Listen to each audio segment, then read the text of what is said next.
Ah, hey, hi, howdy, hello. Back to Skyrim. Sorry, it took me a minute to actually start up.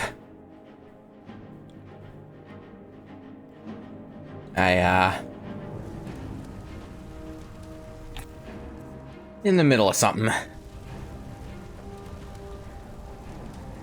Hey, Warren. They'll think twice before coming back here, that's for sure. Back here to their own city. Okay. We sure showed them, eh? Thanks for your part in all that. My part. Yeah, such a tiny, tiny little part.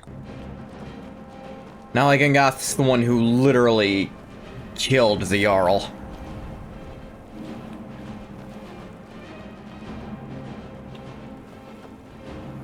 Yeah. We sure showed them. We did a did! job of coming back here, that's for sure. You were with us. Palace of Kings.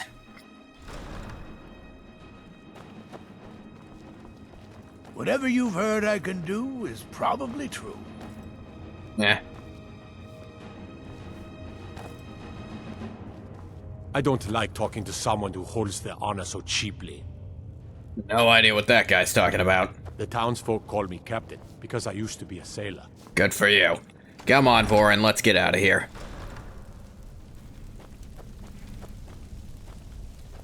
Wonder how long it's gonna take them to fix this.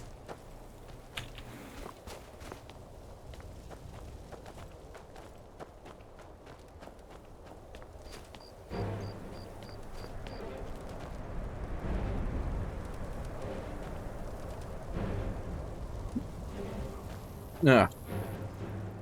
Oh, whatever. Let's meet back up at Solitude for just one last little row. Got my name wrong? It's alright, Cat. You gave me the opportunity to reference the game I was already playing. It's fine. Hey, Cat.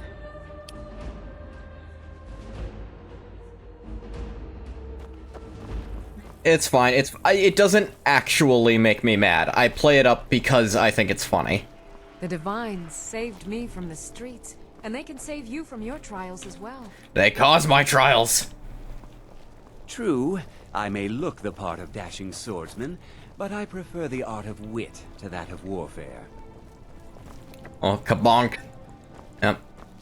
Just got through the Civil War. Just kinda... heading back in. Waiting. The insufferable waiting.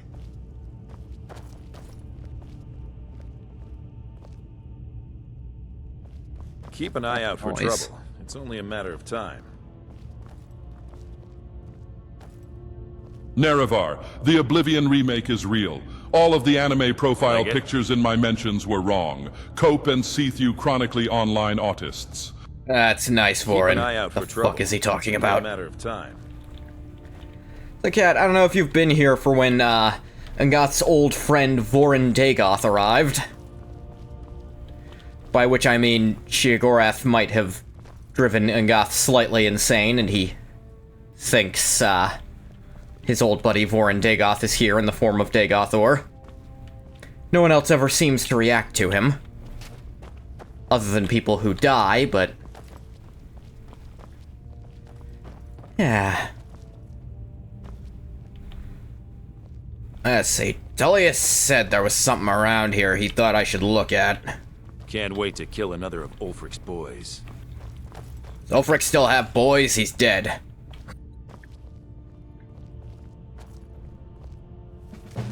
There to General Tullius. Ah, here we are. General Tullius, during these times of war, I strongly believe it's important to inspire our population through a show of military strength and pageantry. The younger among us, nothing is as inspiring as the sight of an Imperial soldier wearing the finest armors our Empire has ever set its hands to. It is for this reason I am formally requesting that several Imperial relics be placed back into the service of the Empire, distributed among high-ranking officials. Must do all we can to inspire awe, and help galvanize the image of our cause among the populace. It's come to my attention that a particular artifact, the Armor of Morehouse, Gift of Kinnereth, also known as the Lord's Mail, has recently gone missing. It is believed a group of Redguard mercenaries have stolen it with the aim to sell to the highest bidder. They were last seen traveling south of Fort Greymore. Find these mercenaries or claim the Lord's Mail. Wear it proudly. Show the people that Kinnereth favors the realm of the Empire. Emperor Titus Mede II. Norman wins. Alright, that. Character fish has so much depth and identity. Love that in characters. That's something I always try to add. With Ungoth, it's just come naturally of how long he's been a character and how I've tried to fit him into doing as much content as possible.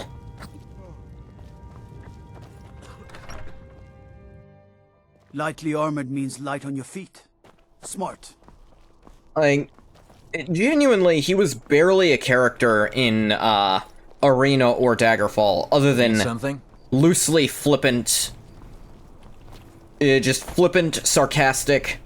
You should see me when you get bored, stranger. Vaguely, like, blasphemous or heretical, whichever one you want to call it, because he only believed in a religion that gets almost no screen time in this series.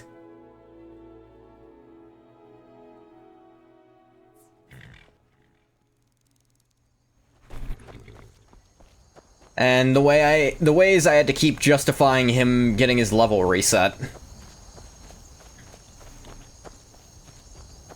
Like, actually, between Arena and Daggerfall, I didn't have to justify much, because Ungoth was never a good fighter in Arena. He cheesed every encounter he went through. Like, every encounter past, like, the earliest levels had to be cheesed because he just wasn't actually that good in a fight.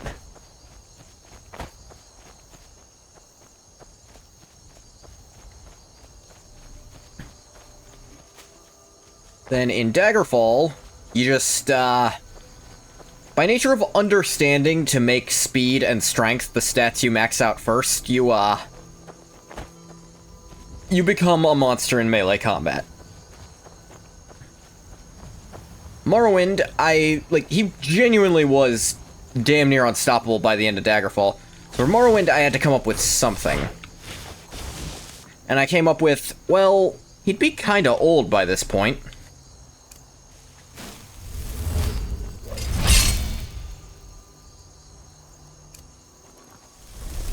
Rah! Let's fuck shit up, Nerevar! And that worked. But then I had to actually start giving him character because Morrowind is so dialogue heavy. More dialogue heavy than, I think, any of the other ones. This is gonna cause some problems. Majid the Mad. That's all you got. E to Alakir mercenary chest. Alakir, huh? Redguard. Oh wait, these are actually the unique version of the clothes that Wow, they've all got unique colorations of the Alakir gear. This is the unique version that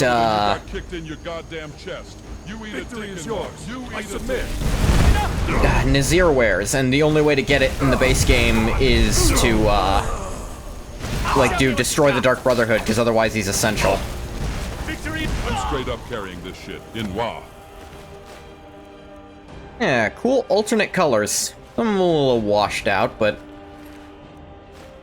actually really like the Redguard attire. I think it looks good. It's just too bad it's all clothing.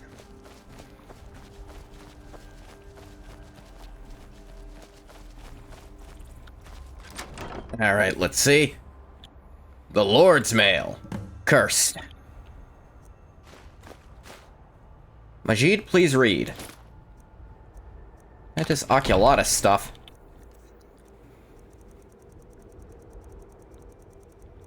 Hello. I don't think it used to look like this. The Lord's Mail definitely did not look like this before. Where suffers a reduction of 50 points to health, stamina, and magicka. Wow. Wow, who fucked up my old gear? There's that note I just pulled out.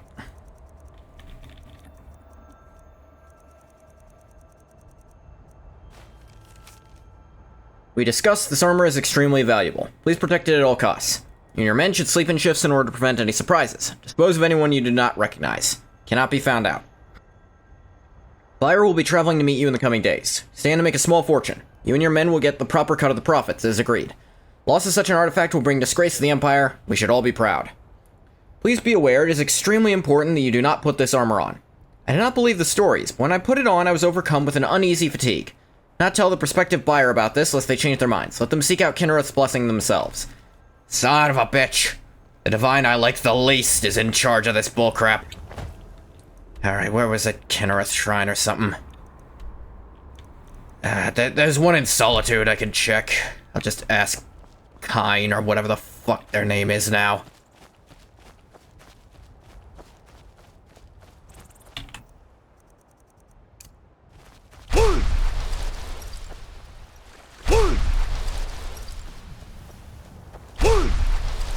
That's one thing Angath has managed to hold on to.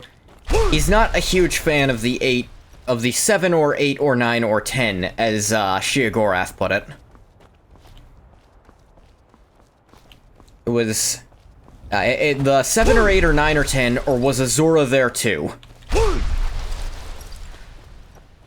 I'm a little proud of that specific part of that weird speech I wrote for him.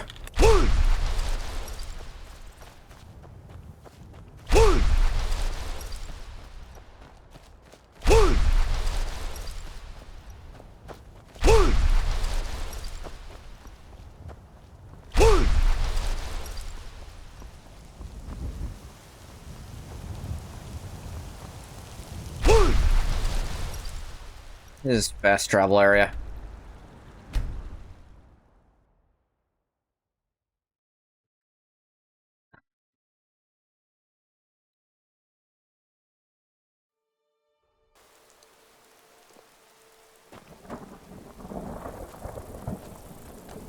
Well, I feel like Angath has a lot of identity to him. I think kind of a driving trait behind the other character I had, Legathog, was his lack of identity. But that was kind of what was compelling about him, that Need something? basically no matter what he did, it didn't affect him Need something? in a real way. And when he tried to have something affect him in a real way, it just kind of didn't. Someday soon you will all see battle, and what you do here today may well save your lives. The only thing that let him be something was basically getting, like, Blessings of the Eight Divines overwritten upon you. by Sheogorath entirely. Here's where Talos used to be. Alright, Kine. Leg. Knowledge of your Lord's Mail. Opponents in melee range have 5 points of health absorbed per second. Increase poison resistance 75%. Increase magic resist 17%. That's really, really good.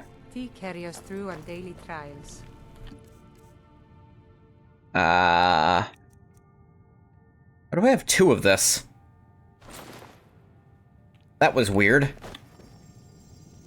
Out of all the Aedra, who do you think gives the best head? I know.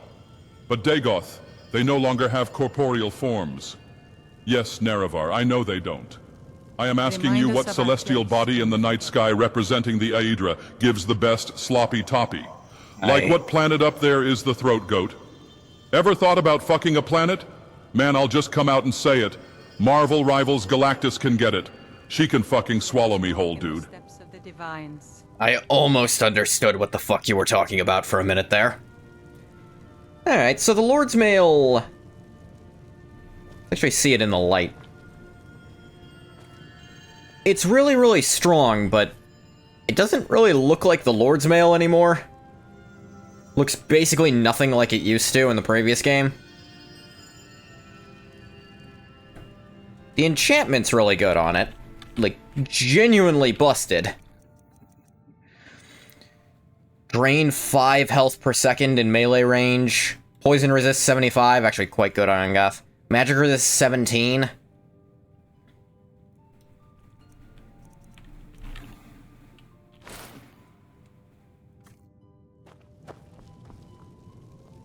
Like, I don't despise how it looks either, like, the more I look at it. Where'd this come from?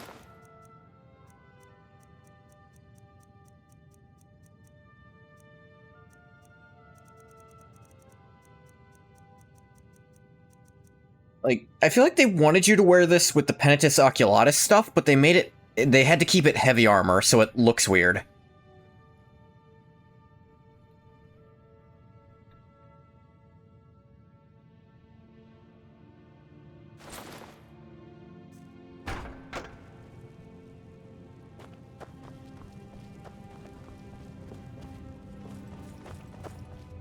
Careful with that fire. Like, Enga is definitely as powerful as he's been wearing this. And it's kind of a fitting thing. Like, let me see here. That's powers.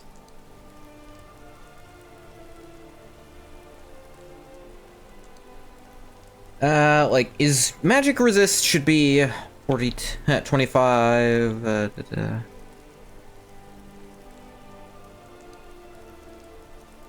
Oh yeah, Blessing of Kinnereth, Blag.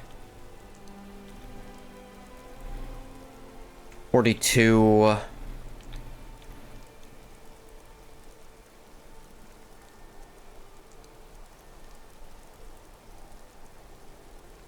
Da-da-da... 52...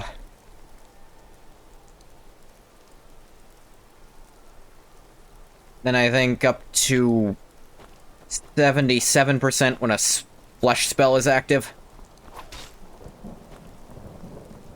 Someday soon you will all see battle, and what you do here today may well save your life. That's 3% short of the magic resist cap, actually. Though even at 60%, it's pretty dang good. Plus he can stack it with shell spells to reduce magicka attack damage even more. Because enemies rarely use non-elemental damaging spells.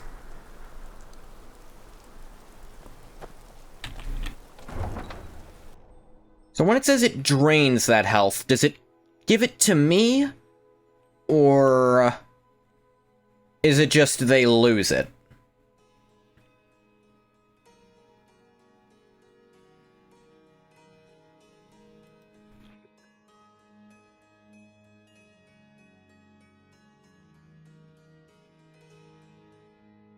Come on, Skyrim. I know you can do it. Yep, there you go. Skyrim, dead. These are dark times, my friend. Dark times indeed. Light times coming ahead, though. Godlike Whitemane is in a better place now. Or is there any place better than Sovngarde? Yeah, for him specifically, probably not.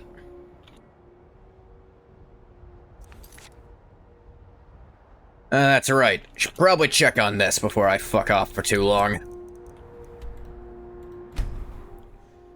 Found a portal full of magic anomalies. And the scrolls have foretold of black wings in the cold that when brothers wage war come unfurled. Alduin, Bane of Kings, ancient shadow unbound, with a hunger to swallow the world. I do love that line, when brothers wage war come unfurled. Implying that the Civil War itself caused him to return. Or at least whoever saw the future to know that was going to happen saw that it would happen during a civil war.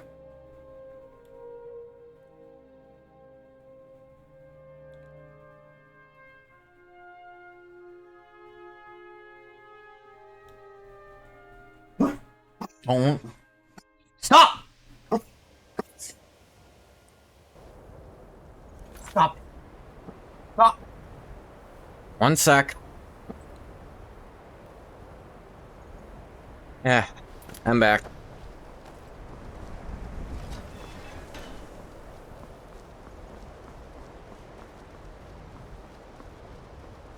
It really is like fashion versus function that I'm wrestling with here.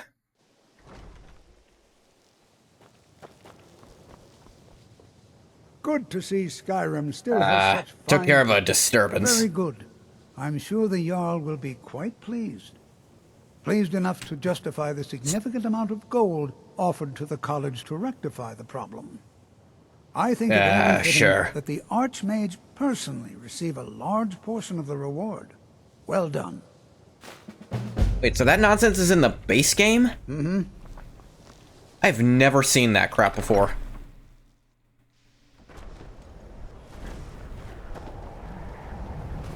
It had voices, which means it had to be in the base game or added in one of the DLCs, I guess, but that can't be Creation Club. Return their body to the streets. What? Oh, fuck me.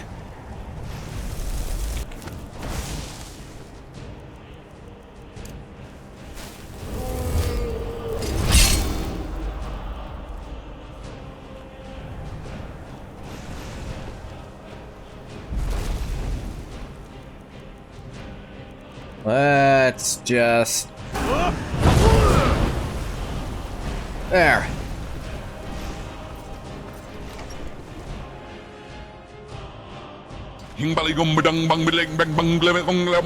Scatman's World. I fucked it up. Is someone there? What do you mean bounty added to Whiterun? Why? 2? Why the fuck would 2 bounty be added to Whiterun? I'm sorry. What?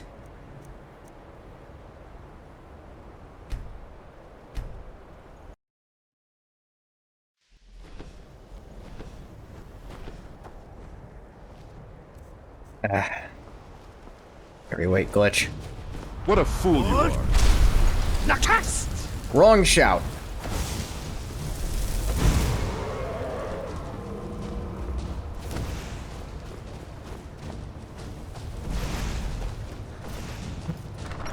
Oh. No.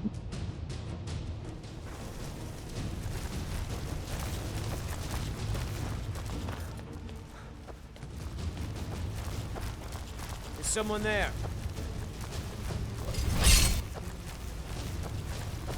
Hey, watch what you're doing! This is... What the fuck is that? The dragon, Vorin. You've seen a couple of them by now. So easily.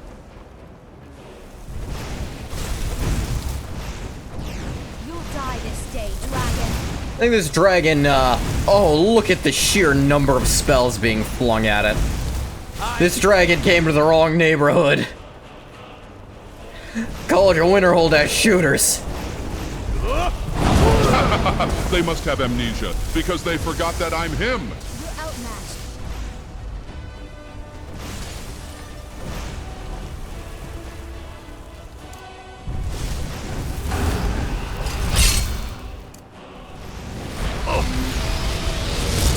Oh, yeah.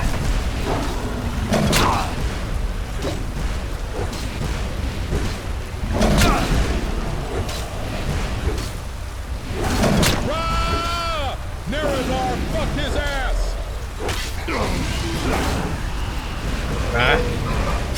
Boom. Boom. I pity the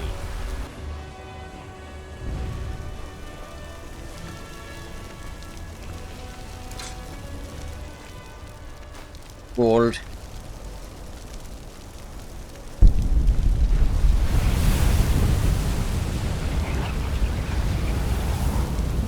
Another dragon soul.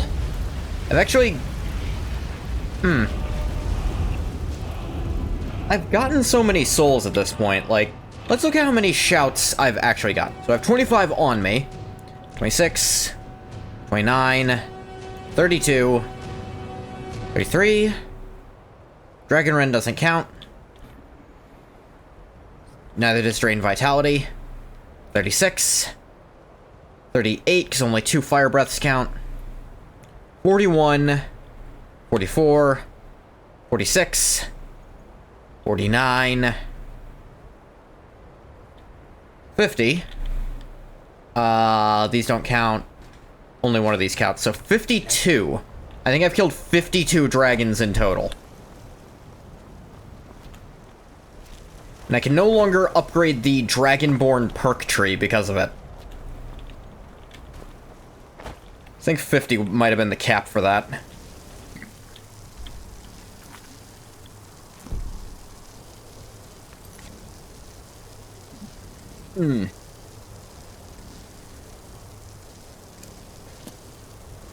Alright.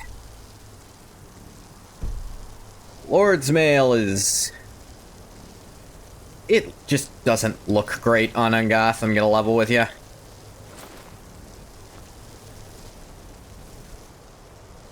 This is a lot better, and the higher armor, and I can... It's not a huge difference of magic damage, especially when I can put the shell out. I'm gonna go for fashion here.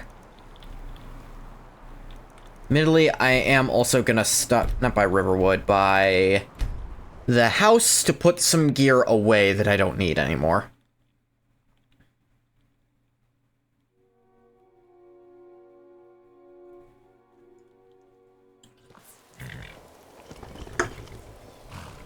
Hello, Shadowmere.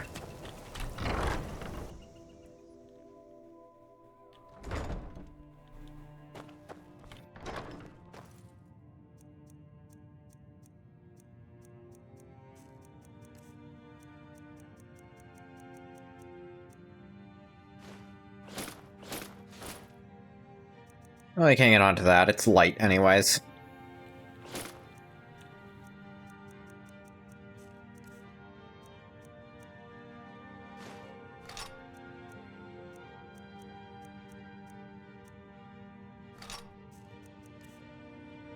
There we go. It's like 100 pounds off, or 100 bramble plinths. No longer stuck into my brain. Hey, what did dog do? Takes care of that.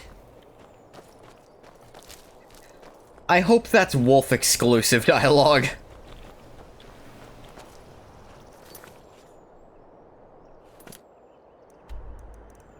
Okay. Learn to shout. Fuck am I going? Oh yeah. Either go to Skyhaven or the... Okay, Ungoth actually has to ask himself here. So, the current blades. They're pretty piss poor. Pretty lame. Delphine's really annoying and thinks she's in charge.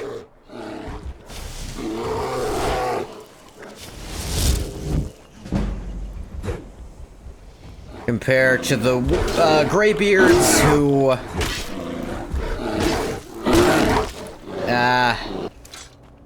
I mean, they're not amazing. At least in Ungoth's reckoning of them. At least initially. He thought these people who have all this power and refuse to use it, he found that pretty, pathetic. But then he actually sort of, took the full brunt of their power when they did the initiation, and he realized... Oh, that's the kind of power that shouldn't be used. That's the kind of power that I see why something that strong would think it's too much to be using that. Although, actually, I'm reminded of one other thing.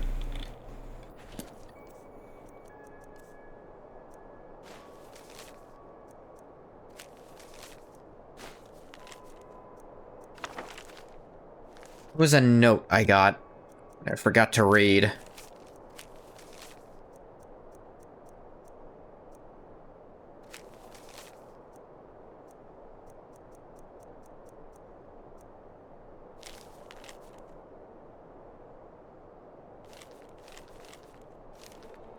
Right, remember that.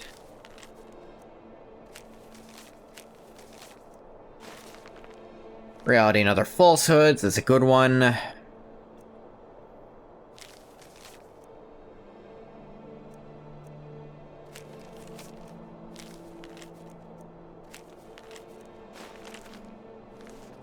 Nah.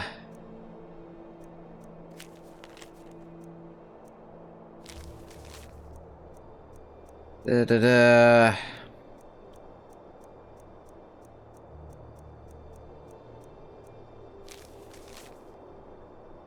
Da-da-da. No. Why is the signed one a completely different binding than the regular one?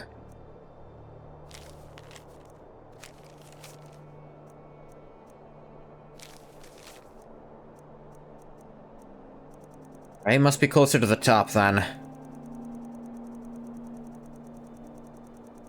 I guess a less booked.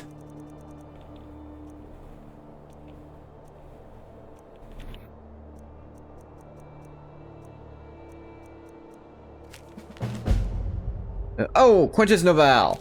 Alright, here it was. During Norellian's convalescence, I've been studying the legends of the file. I don't know enough of enchanting to make one anew. With the proper materials, I may be able to repair the original. Please come see me as soon as you can. Respectfully, Quintus Novel, Windhelm. Right, that guy. The white file. Ah! Bourne was about to say something. I didn't catch it.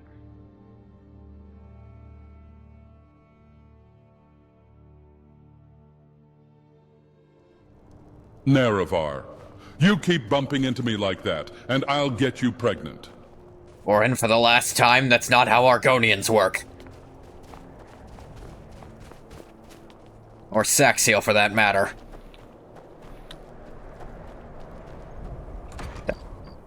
Sure, there's something here that works like that. Gotta keep my eyes open.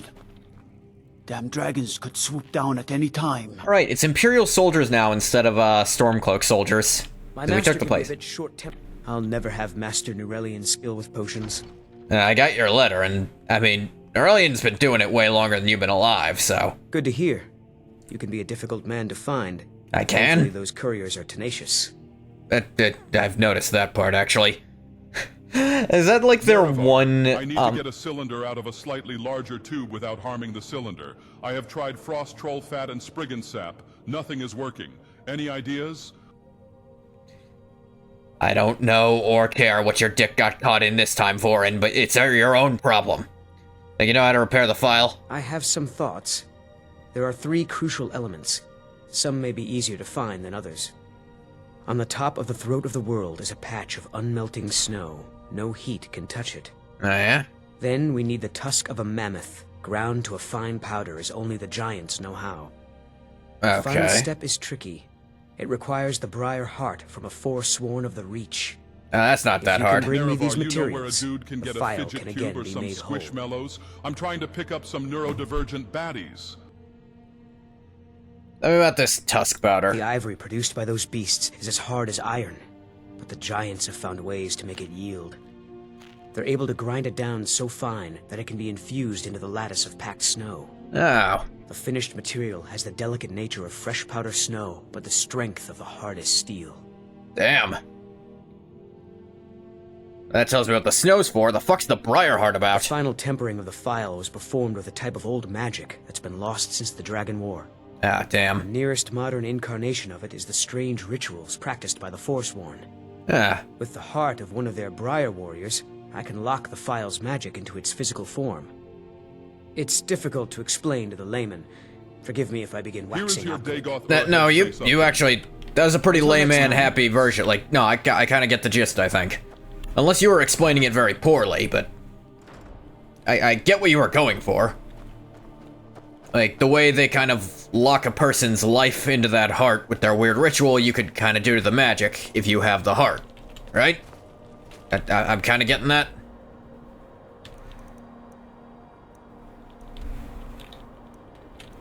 Alright, let's see. Probably got a Forsworn heart at those Sundered Towers. Killed enough of them there. Mammoth Tusk Powder. I don't know. Heard there's a giant camp over here I haven't ransacked yet. And, Throat of the World, easy peasy. I gotta talk to Parthenax anyway.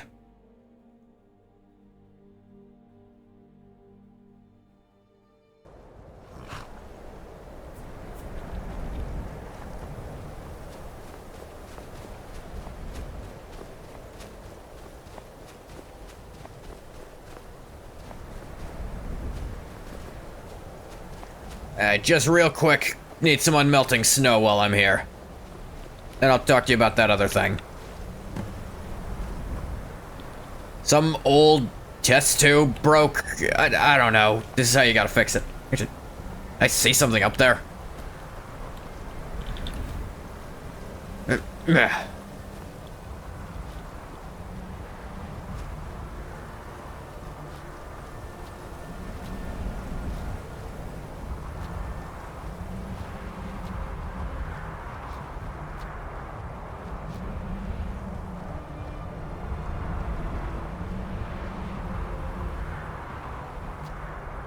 You can genuinely see the edges of the map from here, or at least one edge, because you can see that corner there is actually a square map.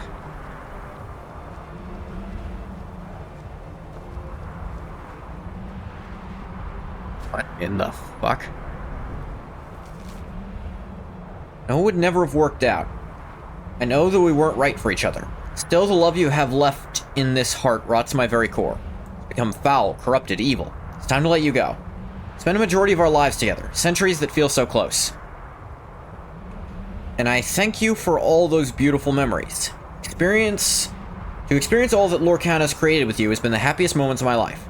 We've become new people. We've become the most familiar strangers. Our clans too different, our morals in opposition, our aspirations unaligned, our very souls shifted. I can never love who you are today, but I will mourn my love from yesterday. I must wander the Mundus alone to purge this cancer from my essence. Even still, I hope you find happiness. I hope you become everything you wanted to. Most of all, I hope you find peace. If the gods ever bring us together again, I hope we can greet each other with a smile and as friends. Perhaps in the next Kalpa, under different stars, with new gods and a new strand of fate, we'll find our way back to each other. Love you for the last time. Goodbye, my almost forever. Derpangu Exdorched. Third arrow 115 to fourth arrow 125.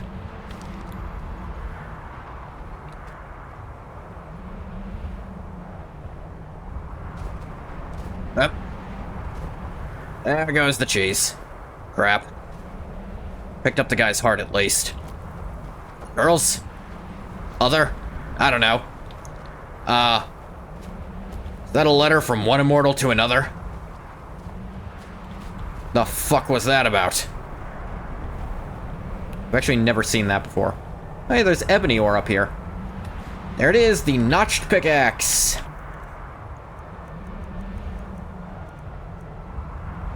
Reduce enemy armor rating by 100 for 30 seconds. For this upgraded thing of it. I wish it had unique... Actually, does the normal one have that little weird thing on it? I don't remember. Got the ancient Nordic one, which... Same damage, but this is cool.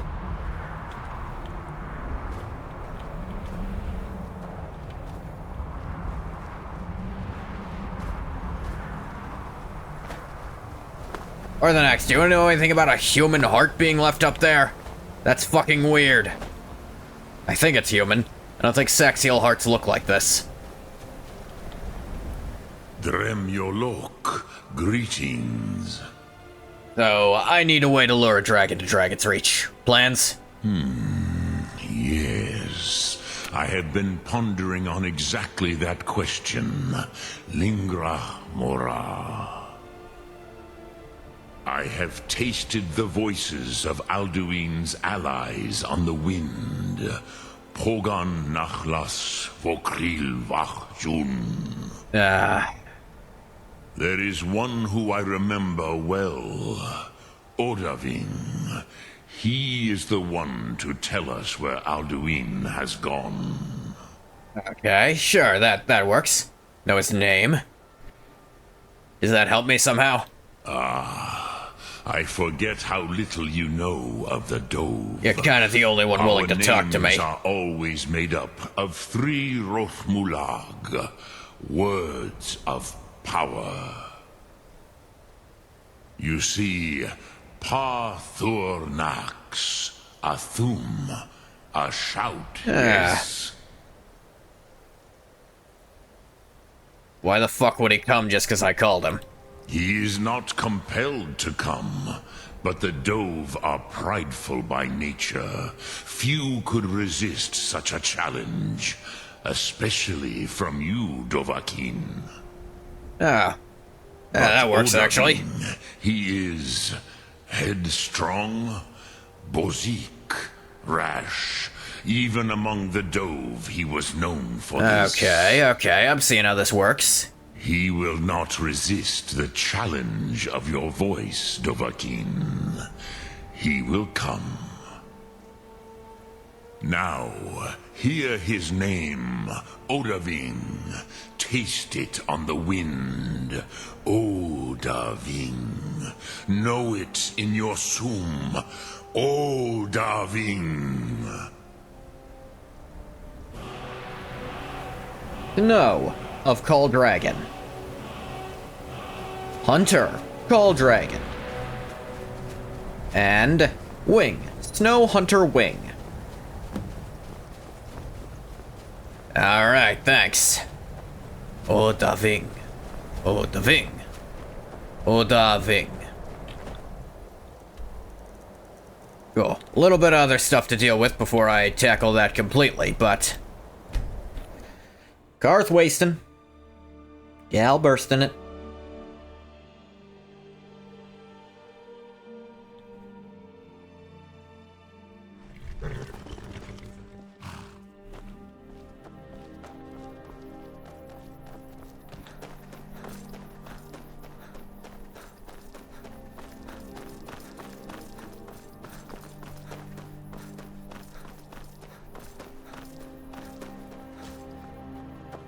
The life of adventure Hey, and Talsgar. song is the life for us, eh, friend?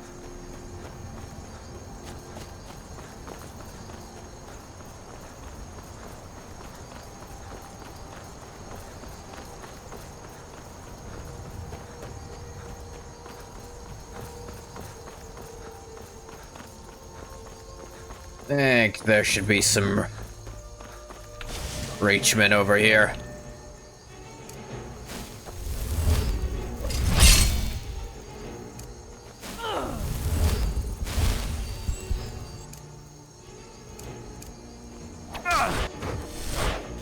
I was right. I think I need one of their hearts specifically.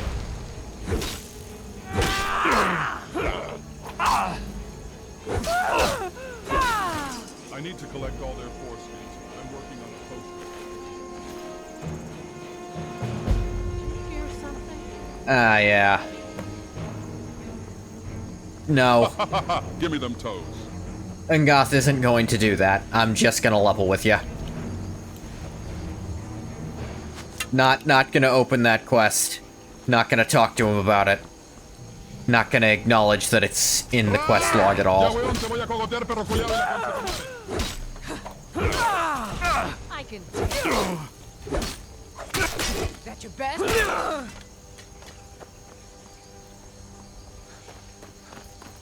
Yeah.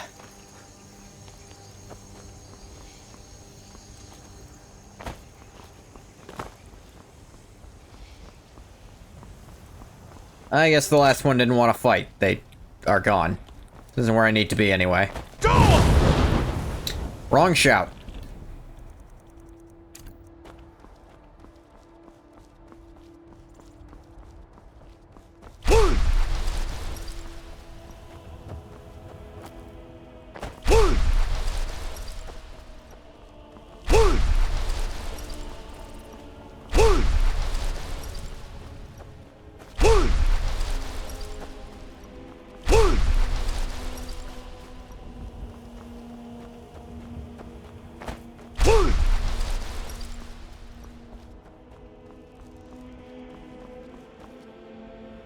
Going the right way? No, I'm not.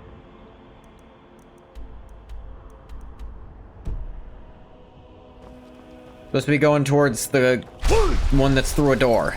Dang it.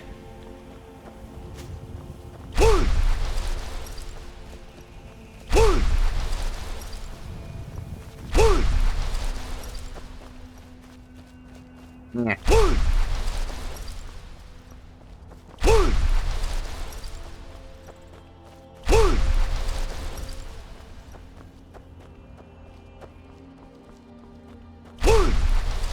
Ngoth gets a little turned around sometimes. He, like me, is not great at directions. Legathog was amazing at directions. He fast-traveled everywhere. Never got there Septon time. Engoth, lots of travel time. To be fair, that was solely because Oblivion traveling is boring. Skyrim, at least shit's gonna happen.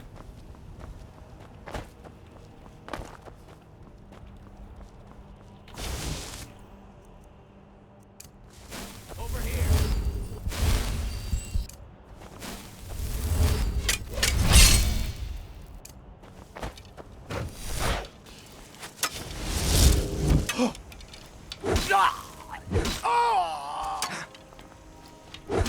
Do your worst. Drop. Ah. Bitch.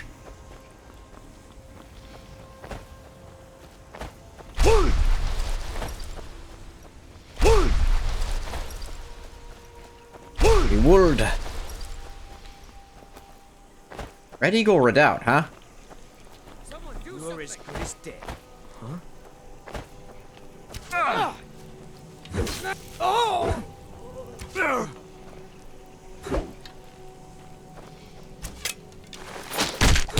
Headbutt. Engoth don't even need to bother with the axe.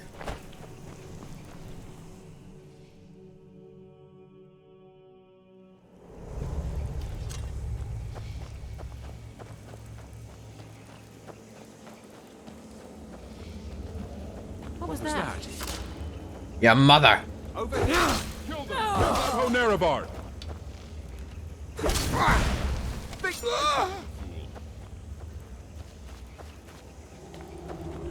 What was that? Over here. Over here. I'm going to soul trap your ass. Try now, huh? Keep chopping them up. Like so.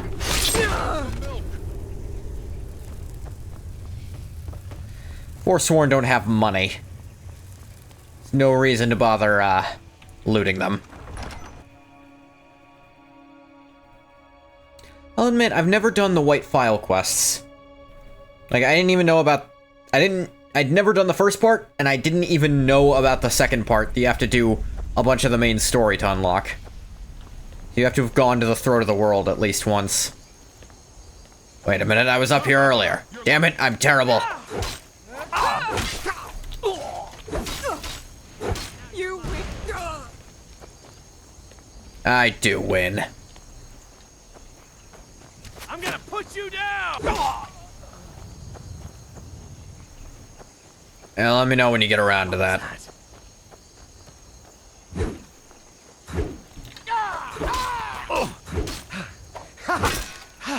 Like the... We are routed. I'm so tired of slinging fireballs and shit. Just grab me a blitz. Rah! All right, that's it. It's Dagothing time. Rank jerkmate lobbies really came in handy. Huh, Nerevar? Remember? Hey! You wanted this. God, no! I just drained the Op's entire life force, and I could only fill one lesser soul gem. Y'all pussies lame as fuck. Ah, Vorin. We both know I didn't give you any soul gems. Is someone there? What a fool you are. That's so... I think you got him. Rah! Let me show you what a true empath is capable of. Yup. Yes, I was in the chess club. He said, yes, pickles. The hell's a pickle? We are routed. Fall back. Ooh, straight through ya. 2 copies of Red Eagle's Fury. That quest is so bugged.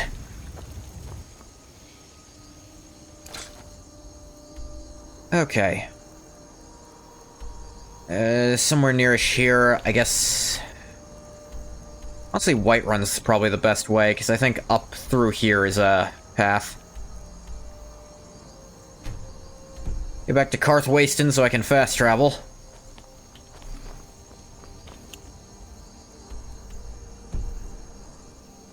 My marker can choose not to appear if it really wants to.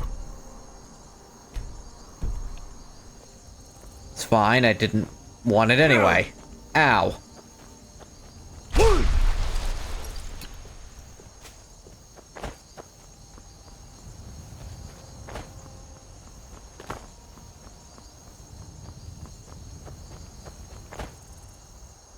You know what?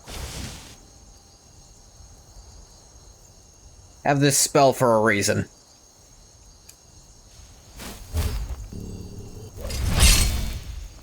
What?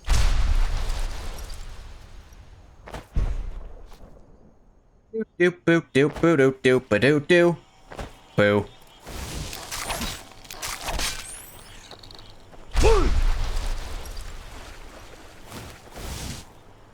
Buddy. Alright, hand over your valuables, or I will Walk away. Nice. I am not going to... Don't you walk away from me. Everyone. Break you down zesty style. Teamwork. Gotta just walked away.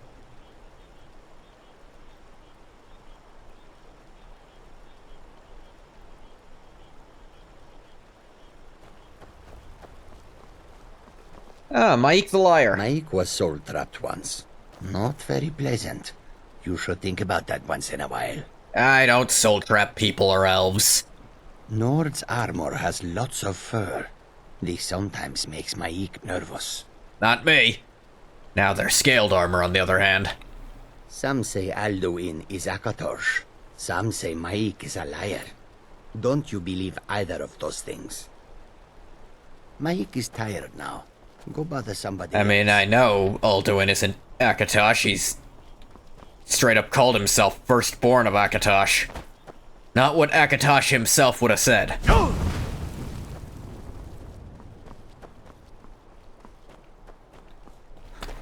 Yeah, the whole Alduin is Akatosh thing doesn't trace. To not get tunnel vision on that little quest marker in your compass, Nerevar. You haven't been picking enough flowers. You haven't been hunting enough animals. Take a moment and take in the scenery. Some neckbeard at Bethesda worked really hard on this location. They spent weeks of their life crafting out the way the trees sit, how the water flows, and how the sun looks reflecting off all of them. Appreciate that we got Skyrim before the procedural generation mind virus infected the entire games industry. There is no joke here, Nerevar. It is a genuine concern of mine. I didn't catch most of that, but yeah, I should enjoy myself a little. And I am inclined to agree with the sentiment as well. Such colors. Fuck are they talking about? I'm definitely inclined to agree with the sentiment. Yeah. This was all made basically by hand. Like, every part of the game you see and play. This ain't some generative bullcrap. This ain't some procedural bullcrap. The procedural games, let's not... Procedural is great for where its place should be. The place for procedural is in roguelite games, where you want it to, you know, change a little every time. And you don't need it to be that complex. But you want to set up the individual, like, the individual tiles you want to craft. But for making the whole game procedurally and then it just works like that, it's never going to have that same feel to it. And, you know, even though, you know, some of the textures aren't perfect, like, that looks odd. Because it's a texture over a thing, instead of just, like, for every little thing.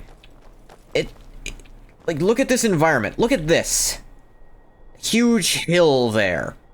I came down from there to come here. And that felt nice, like... It felt good seeing it. And look, the sun is rising, and you can actually see the purple gradient of the sky. Elder Scrolls skies are crazy. If you've seen that video. Quilla showed me that. It was crazy. Like, look how the sun's peeking out. In this game with a day-night cycle. The sky's actually slowly turning more orange. Look, there's a single tree at the top of that hill. But there's little ones at the other points. But at the very, very top, there's just that one tree. I mean, there's trees here, but they're sparse. Like here, that area's way more green, so there's more trees. But here, it's like, there's a lot of rocks. There's just a few really, really tough trees.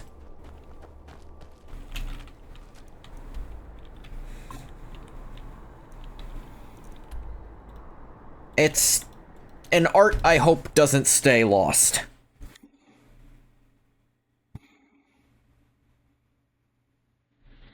Hey, Bathwater. We're collecting pieces to fix that white file thing. I've actually never done this quest before. We got the never-melting snow. We got a briar heart. Been so tired? I've noticed you haven't been around in these too much. You keep talking about sleeping in for so long.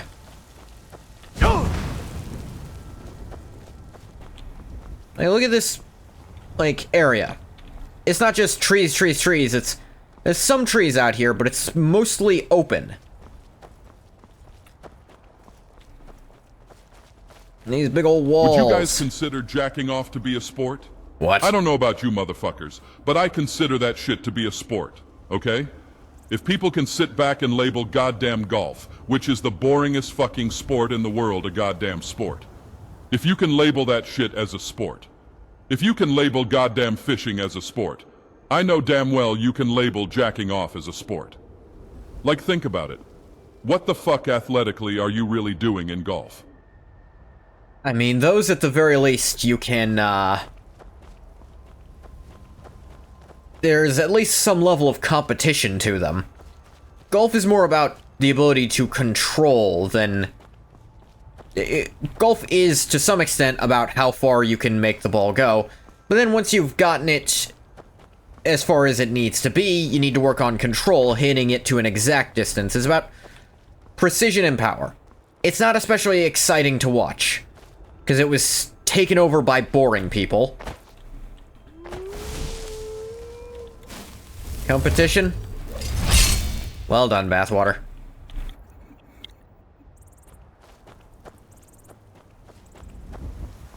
Come, mortal, come and face your destiny.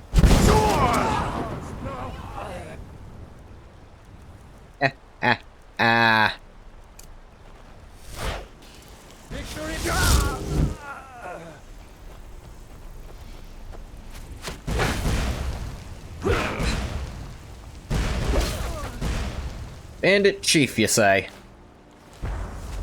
Bandit Corpse, I say. That applies to most of them, to be honest.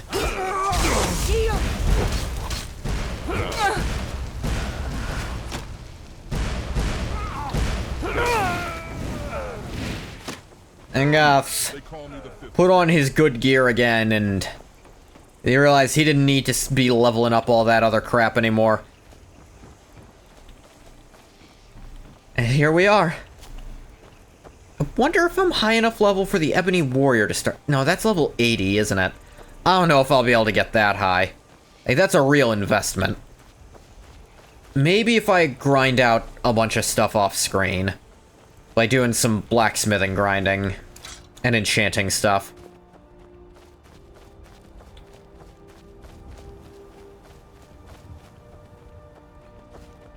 $20 levels worth, though? Ugh.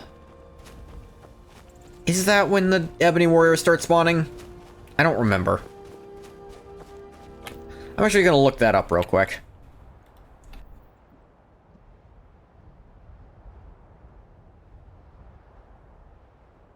Yep, level 80. I did remember that right. Yeah, 80. Bathwater also helped confirm. I thought it was 80. And I was correct.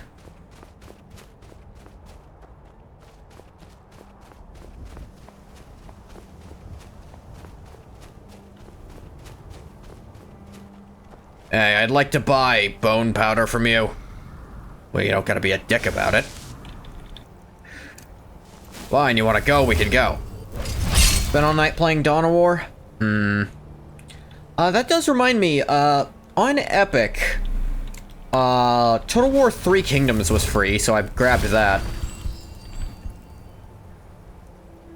I know it's not Total War Warhammer, but it's still Total War. Lord have mercy.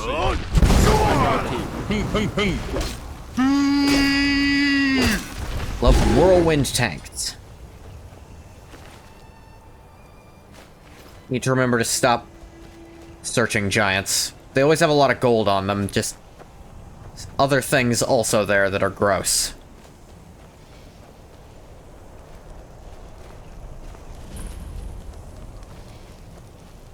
Artillery tanks. Awesome.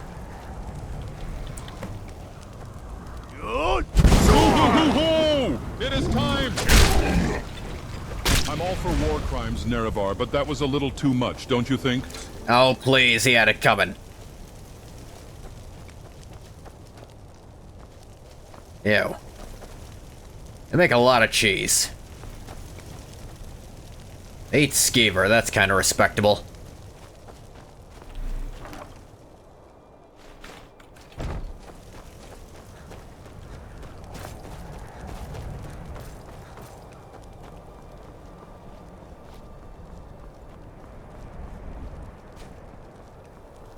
Yeah.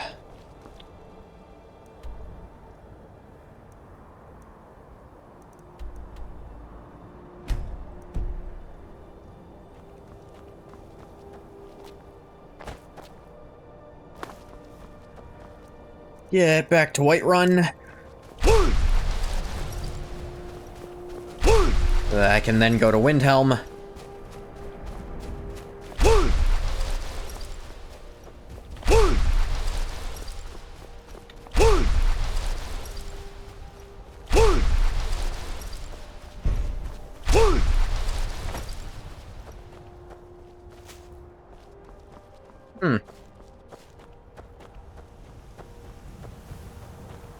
How's it going? We gonna have a problem? That's close enough. You picked a bad time to get lost, friend. Now, do you wanna... Okay, I gave you a chance. That's your best, huh? No. That is.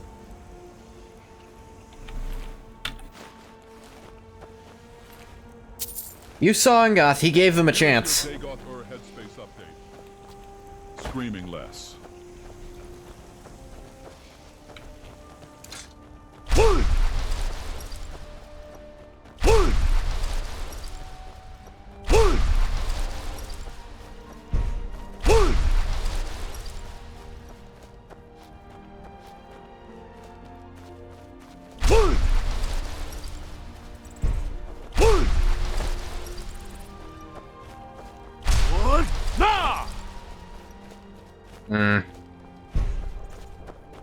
Two-word shouts are so hard to do, because the timing is so weirdly tight.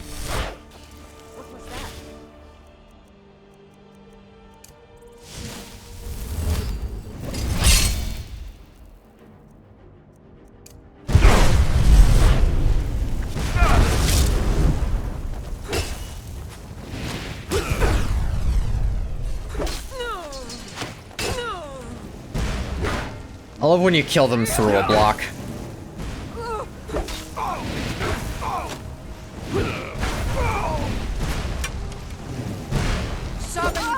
Yeah, you had a magic fight and Horan beat ya.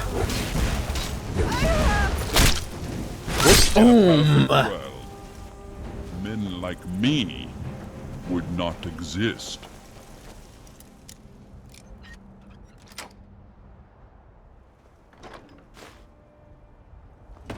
But this is not a perfect world.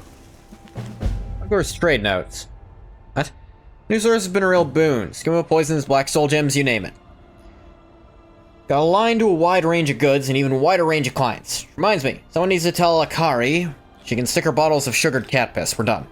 Meanwhile, we're filling up our coffers faster than we can empty them. Drinking day and night and still haven't gone through half the gold from that Morrowind job for the corpse fondlers. Zargonian patrols up and down the border. We can charge an arm, leg, and a tail for every crate that comes in. As for the zombie petters, they were pretty pleased the staff wasn't damaged. Creepy looking thing, too. Glad to be rid of it. Shame we couldn't hold out a couple more days, though. Morning, another buyer came by the camp. Orc with a face so lumpy he must have jumped head first off the top of Dragon's Reach. Turns out he's looking for the same staff, offering to pay double. Told him we could have something better for him on the next boat from Solstheim. He was pretty sodden clear he was only one staff he wanted to buy. Makes sense. The only thing uglier than his orc was that staff. He wants to hold it up when he shaves so he doesn't feel so bad for being born. Scathing and unnecessary. Anyway, sold him the information on the buyers and sent him on his way. Couldn't get him to trade any of the valuables on his carriage, but it's alright. More than one way to part a fool and his things. Told the boys to cut him off on the road west of Whiterun. The burnt down house between the Watchtower and Fort Greymore. Given how obsessed he was about that staff, it'll be easy to catch him off guard. I might need to look into that. Just while I'm here.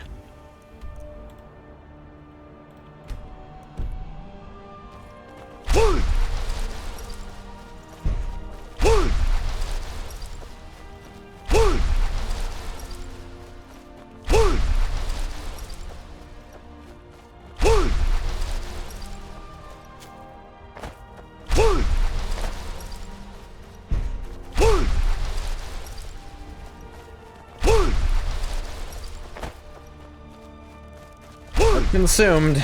That bug is still going around. I don't know what causes it. So weird. Play the ambush. Kill or pickpocket the orc. Why would I do that?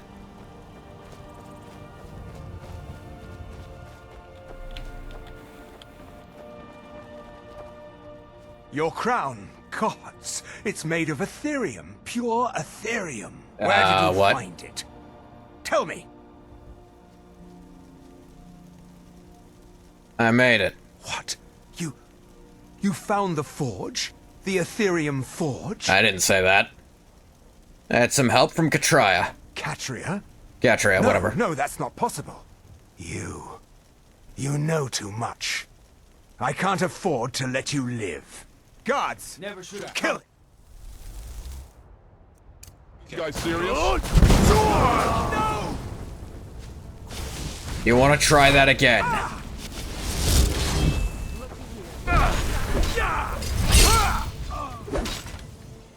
Why did the gods make men whimpering so hot, Nerevar? I was wondering when that guy was going to show up. Taron Dreth's robes. Novice and apprentice destruction spells cost 25% less. Magic. I mean, it's unique gear, so I'll take it.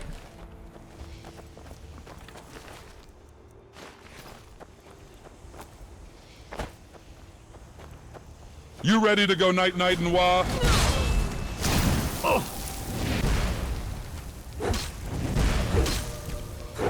Now ain't this... Start digging in your butt, twin. Fuck was that about?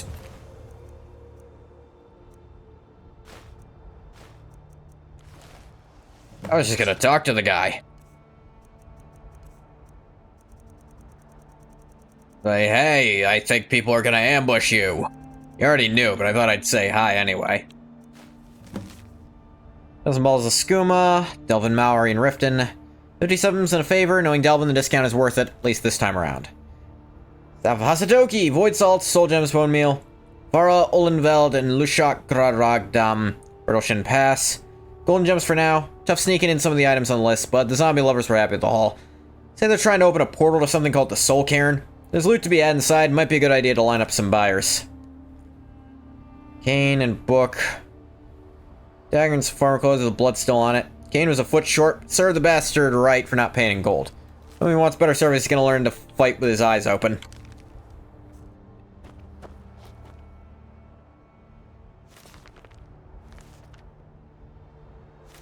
Raised living by Shagrub Gilgar. Necromancy is weirdly common among orcs. For a race that doesn't seem that into it, I keep seeing orc necromancers out and about.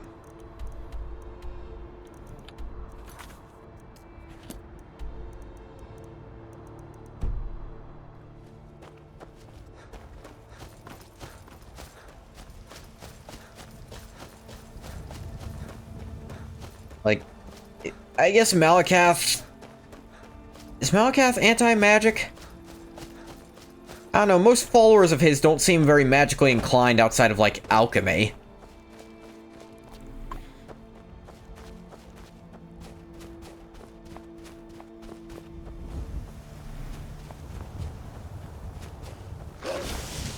Dark matter Stargate. I activate.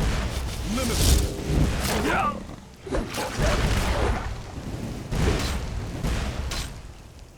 And I do it again. I don't know what the fuck that sound was. Nerevar, what the fuck is a Blumkin? Do I look like I know?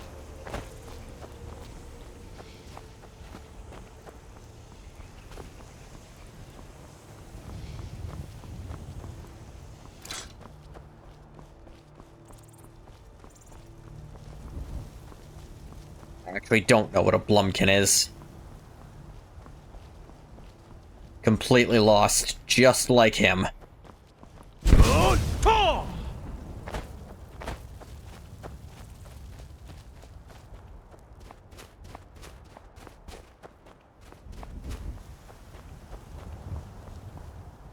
Yep. Little hiccup there, we'll be fine.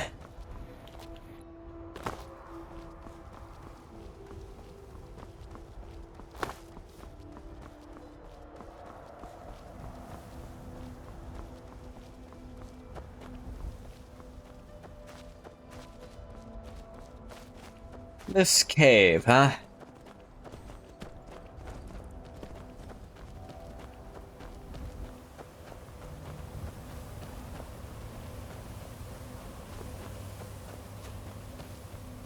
Brittle Shin Pass. Nap your shins in half.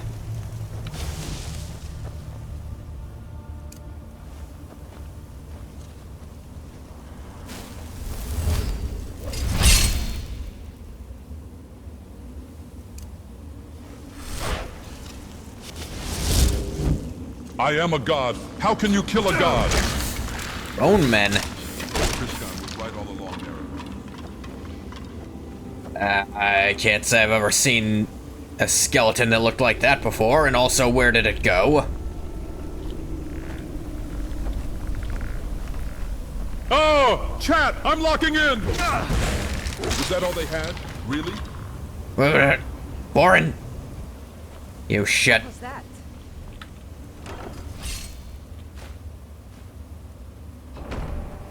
Over here, you're mine. This is what you want? Ushak Dra Ragdam. Yeah, another... I'm okay. Didn't hurt. Your end draws near.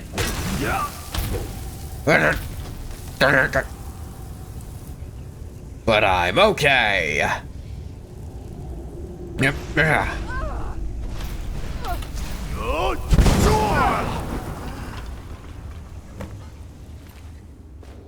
Gar's notes. Thank you. Staff of Hasadoki. Target dies within 60 seconds, fills a soul gem. Knocks back the target on impact. While not attacking, creates a ward that protects against spells for up to 40 points. Wow, that's pretty cool. Warrior's Charge, an old poem of the Red Guards. I don't know if I've read that before.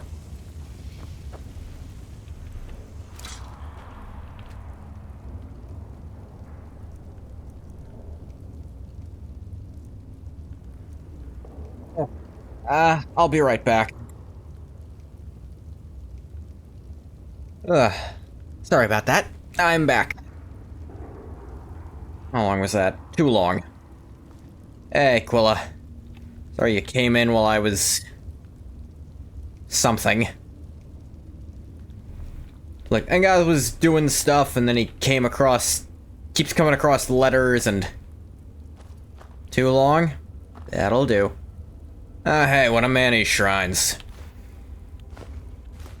You don't need any of these, Manny. I need 100 chicken nuggets and I need them ASAP. You guys were trying to use this cool staff to make a portal to the Soul Cairn. They had a bunch of bone men around, so I guess they were doing something right. I don't mean to be that, actually kid, but dragons for most fantasy worlds have 4 legs and 2 wings. These quote-unquote would be considered wyverns. Nerevar don't give me that, oh, but the Elder Scrolls blah blah blah. They made elves racist and orcs green. Every other trope is copy-paste. Even more so after we lost Daddy Kirkbride. Look, Vorin, you're only telling Fish things he already knows, and Ungoth things he can't comprehend, yet.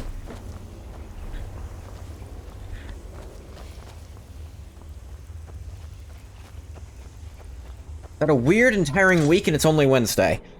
I've definitely had a tiring day. And it's not even...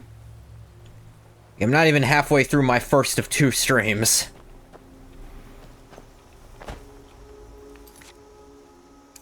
Right. We're repairing the file. And I think the Wyvern complaint is pointless and pedantic. I do kind of agree, yeah. Like, look, this world has decided to call them dragons. Let's go for it. It's something I know, but it slightly bothers me, I won't lie. Because I think the 4-legged dragon look so much more menacing. Yeah, it's internally consistent, so it doesn't matter. But it's still something I notice because they are what they are. Yeah. It's just, look, dragons were one of my first, like, big... I will go out of my way to study these things that I had as a kid. Like, there were these books, the Dragonology books, if you're at all familiar with them.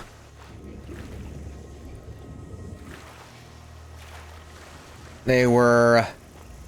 Well, the ology in general books, but Dragonology was the first one I got into. And it would just describe all these different kinds of dragons, but put it in, like, a scientific process.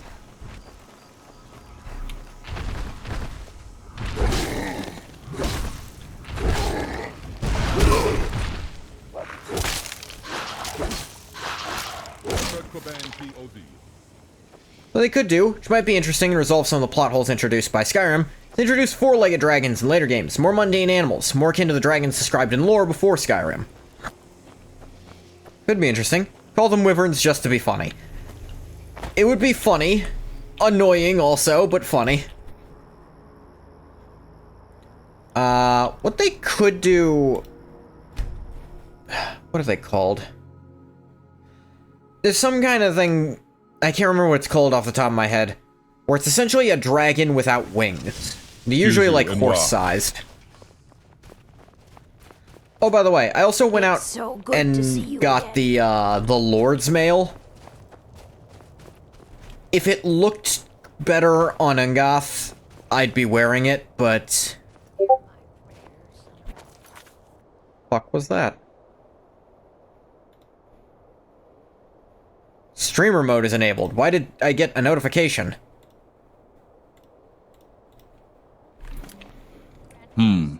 Are you going to check that Discord notification? Oh my fucking...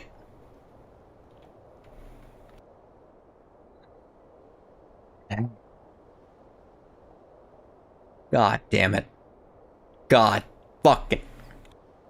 God, he got me. He got me. He peered beyond the veil to fuck with me specifically. I have to hang up my entire everything. Goodbye.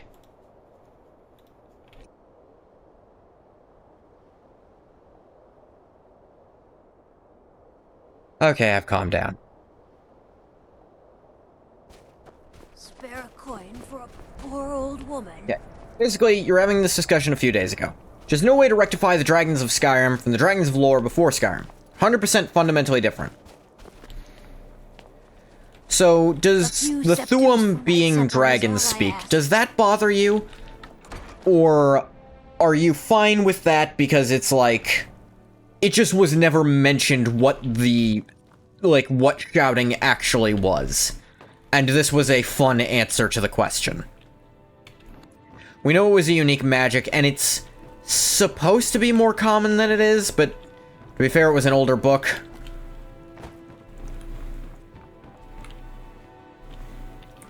I'll never have Master Nurelian's skill with potions. Don't worry. You'll have the white file. Here's your stuff. Thank the gods. I'll get to work on the files straight away.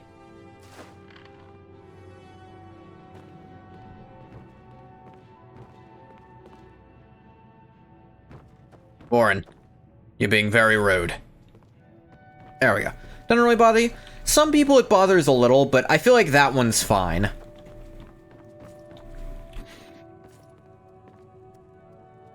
To be fair, what dragons are in Skyrim...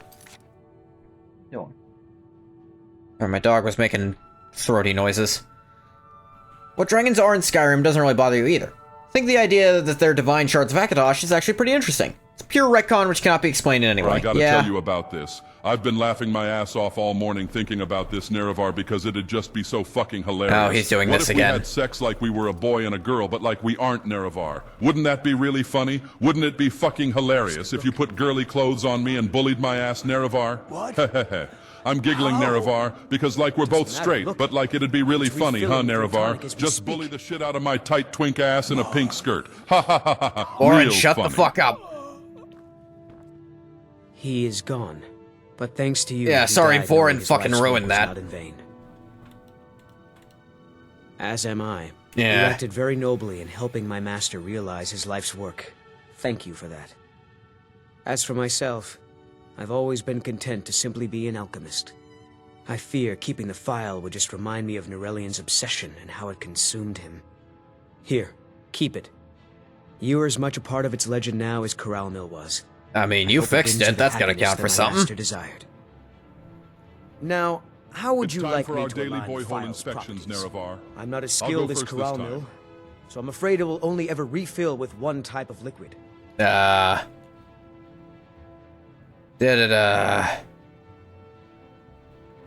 actually am not sure what these different ones do. Actually, let me look up. I think Artificer does change what these do.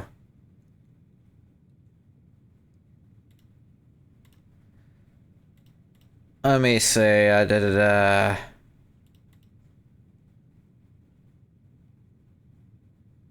white file.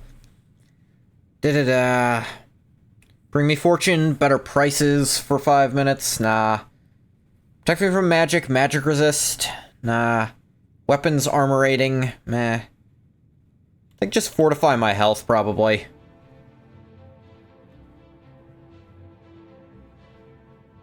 I understand. Good day, friend. Keeping well? Resist magic, reflect, fortify stamina, and fortune. No idea. That's your guess. Nah. You were close. Instead of reflect, it was, fortify armor. Don't know exactly how that works, but as Ungoth can very easily reach the armor cap, I think, that's the best pick for him. Just more health. I'll never have Master Nurelian's skill with potions.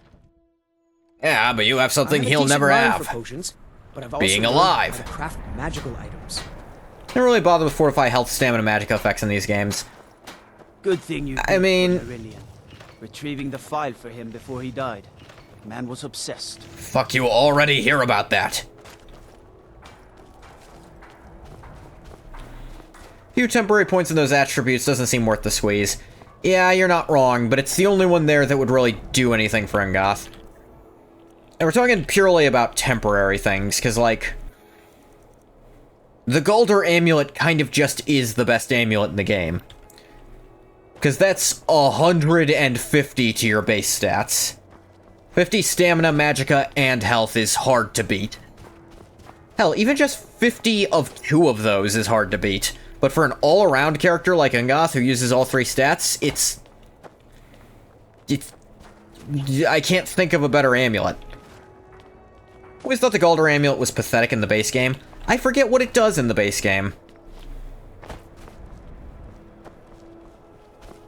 Especially for how difficult it is to get. It is pretty hard to get, but... What does it do, actually? Is it like 20 points to each? Because it should be, for something that's hard to get hold of, it should do something kind of bullshit. You know?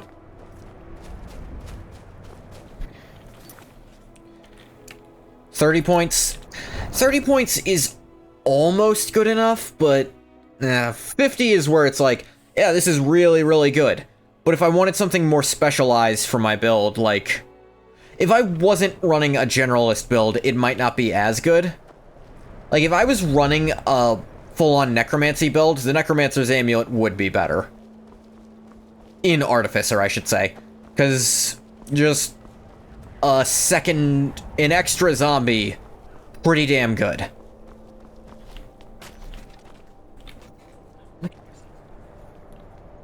It's decent, but it's hyped up as this amulet of unlimited power. It has you running all across the province through 4 dungeons to complete it. Yeah. Like, artificer makes hey, it... Nerevar, did you know that Vivek was born a hermaphrodite? Do you think his testicles were blue or yellow? Or do you think they were split down the middle as well? That shit keeps me up at night. First of all, Vivek was fucking with you when he said that first part. Second, I'm almost positive it's split down the middle. Which side do you think had the bigger one? Because one's always a little bit bigger. That's the real question. Yeah, 50 points to all 3 is like, it's just one of the strongest enchantment effects possible. But yeah, in the base game, sure, it's a number of enchantments that's impossible, but it's not that good.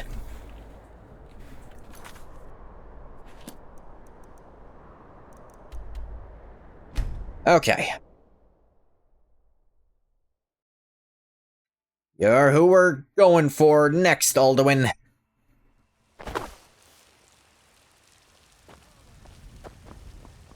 Like, it's like how the other ethereal items that aren't the crown, they're not the crown, and that's exactly what holds them back from being amazing.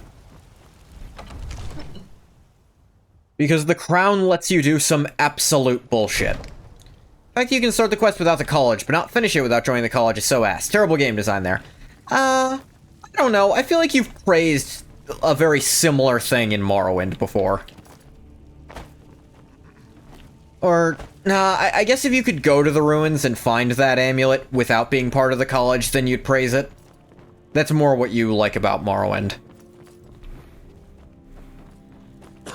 Alright, war's over. Need to borrow it. We're ready, Dragonborn. Just say the word. As I promised, my men stand ready. The great chains are oiled. We wait. Or when you can go there and do it whether the quest directs you or not. Sure. Let's go trap a dragon. My men know what to do. Make sure you do your part. Skyrim Sarthal is just locked without joining the college. Yeah.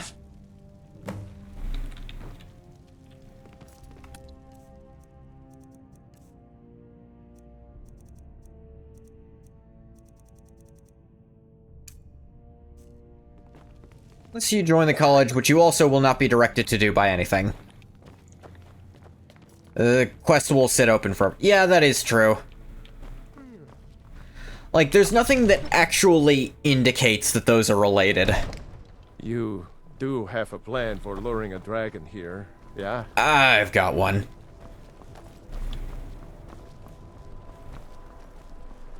Just, Go ahead and call this dragon of yours. We're ready. It's gonna be something.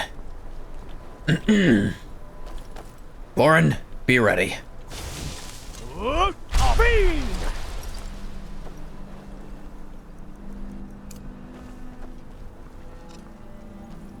You do have a plan for luring a dragon here, yeah?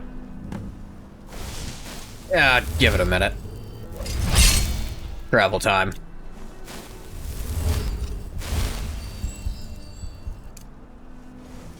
That.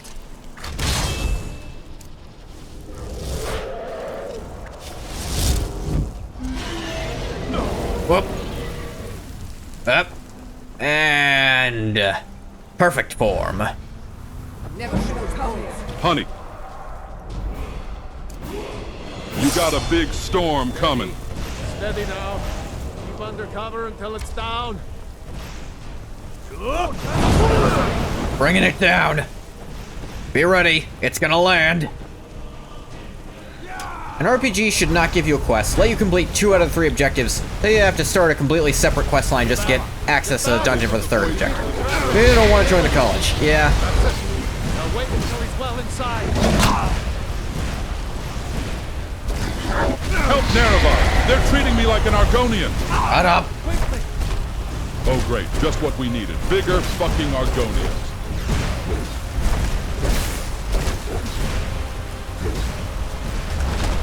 Got his ass.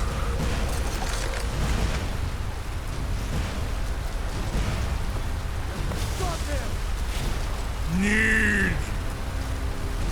I think it's holding. Yeah. Med Kodav.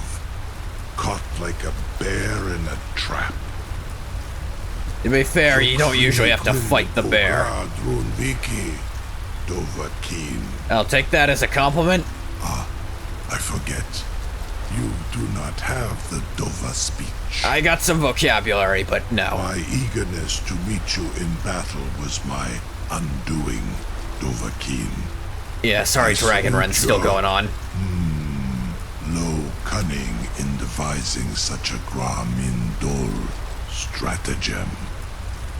Gramindol. That's a good word.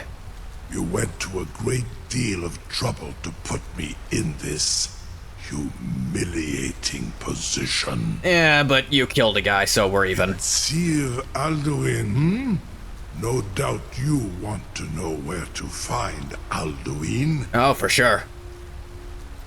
Where's he hide? Renik Vaza. An apt phrase. Alduin Boval. One reason I came to your call was to test your Thuum for myself. I didn't use too much Thuum, sorry about that. Many of us have begun to question Alduin's lordship, whether his Thuum was truly the strongest. Oh. Among ourselves, of course. Muni Mae, none were yet ready to openly defy him. I mean, Parthenax did.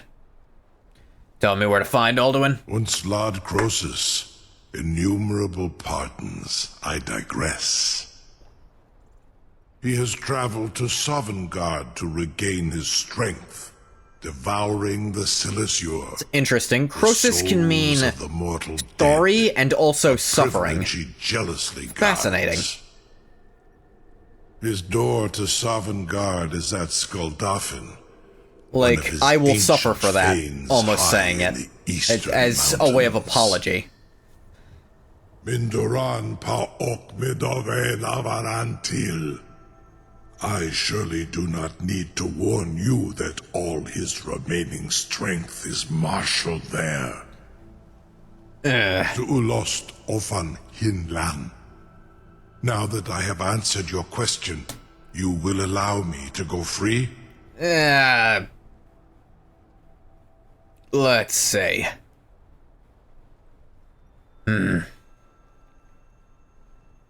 I don't know if I could do that before Alduin's done. Well, Croesus, there is one detail about Skuldafn I neglected to mention. Oh, yeah? What is it?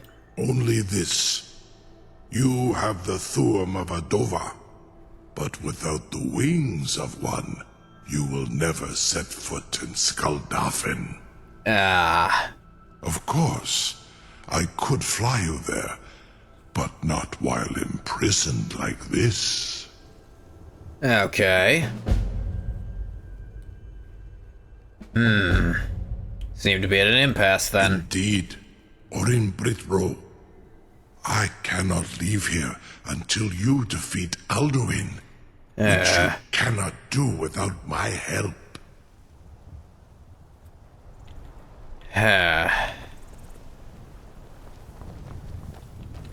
No one can doubt that you truly are Dragonborn. I can't fucking believe that just worked. Now, if you don't mind, I've got a city to keep. Sir, Nerevar, I need you to be honest with me. Do you actually like me? Like, do you enjoy traveling with me? Or am I just another storage unit that follows you around? Like a bipedal U-Haul? Well, I don't make you carry shit, so that should answer your question the way you want it to. Be gone, mage. Do not test my promise to the Dovahkiin. I assure you, you will not even notice me. Most of them are hardly painful at all to a large dragon such as yourself. Nerevar, is this normal? That my left nipple is smaller than the other two? No. Barengar, like... Surely you wouldn't miss a few scales. Or a small Barengar. amount of blood. So I took a little peeky at your Steam profile, Nerevar, and I think we need to talk about your hours in Skyrim. They are far too few. Quitting your job, breaking up with your girlfriend, and killing your parents to live off of the life insurance policy? I love watching him fuck off after he does that. Okay. More health.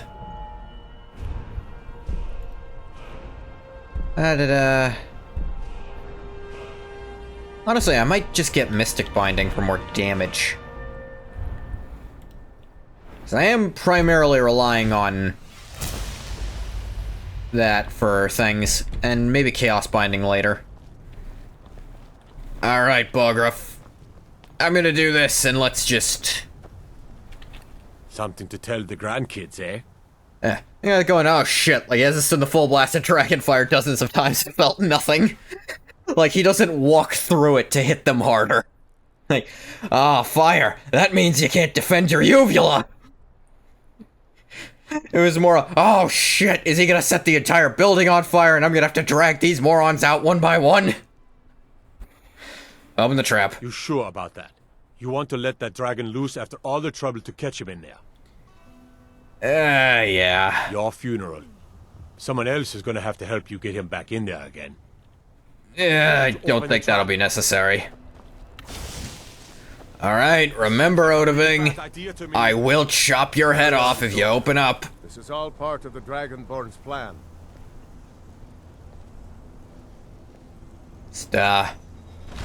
All the gods. Was nu? Dini dein Ruth. There we go. There actually has been a glitch where sometimes he does become hostile again. I think it happens if you don't stop attacking him right away. When he gets caught. Saran Uth, I await your command as promised. Are you ready to see the world as only a Dovahkiin? I'm glad even in the base game they were like, alright, we've got dragons, we've got to let the player ride one at least once. I'm ready. Give me the Skuldafin. Zuk Brit Uth.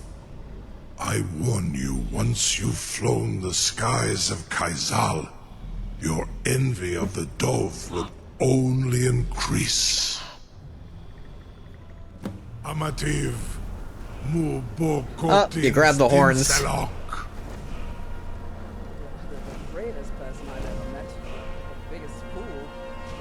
Little bit of both. You know what, I'm kind of glad Balgruff is here for that's like one of the few quote-unquote cutscenes of the game.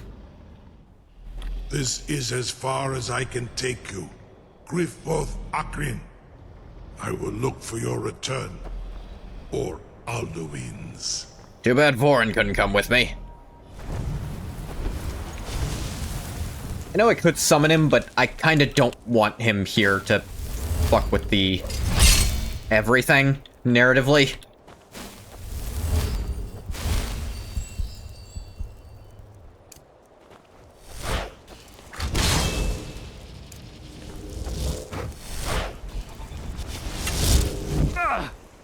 What is my damage now? 108. Pretty good. No whoring allowed.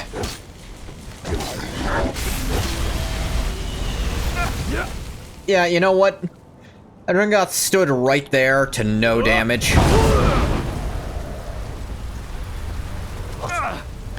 completely unfazed. Taking Dragon Fire straight to the dome.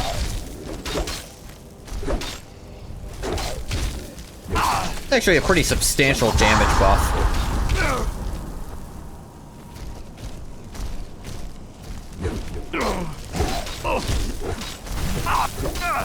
Whoa. Stop. You know someone opened a door. Hush.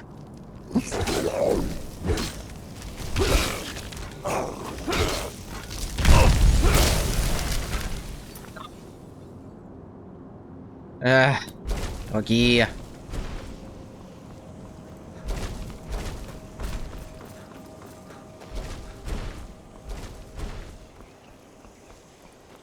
I'm going to actual fucking Sovngarde. Wasn't even totally sure this place existed an hour ago. Or... Gotta think of it, where the fuck are we? Oh. I'm up here.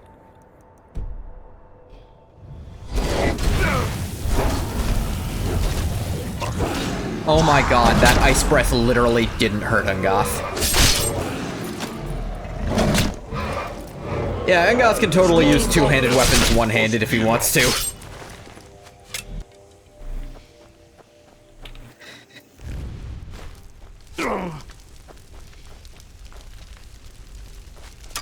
More spools.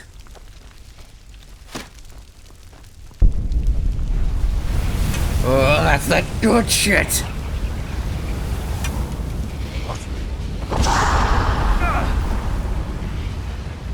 Wow, that almost staggered me a little bit. Oh, yeah, oh, yeah.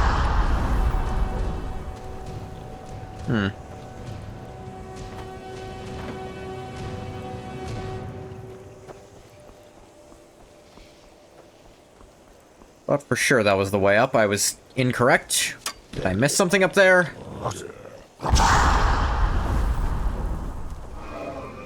This treasure, gold, and Daedric plate, which spawns more often than regular Daedric, which, I mean, I guess I get why. If you bought it, you want to be able to find it.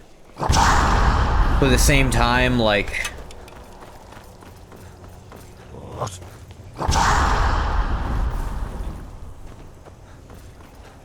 This way, then. Oh, eyeballs.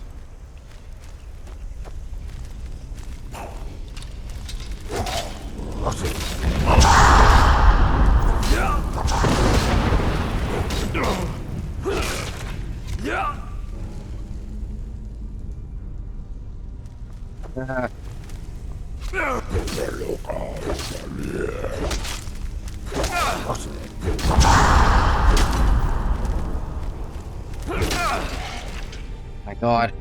Favorite armor set visually, you mean? In Skyrim? That's... You snarl at me.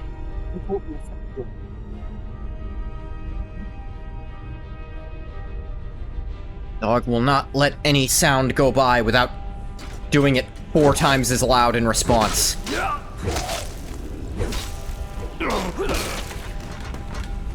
Visually, my favorite armor set in Skyrim, maybe steel plate, at least in base, you know?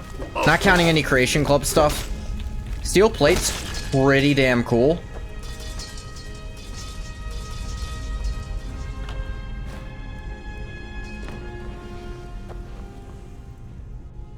Good man. I'm glad. I hardly think that's a controversial opinion.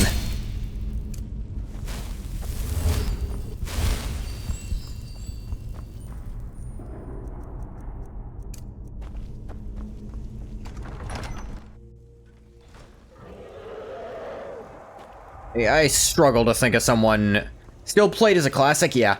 But I do generally think most of the Creation Club armor sets look really good, because that's kind of the whole point of them.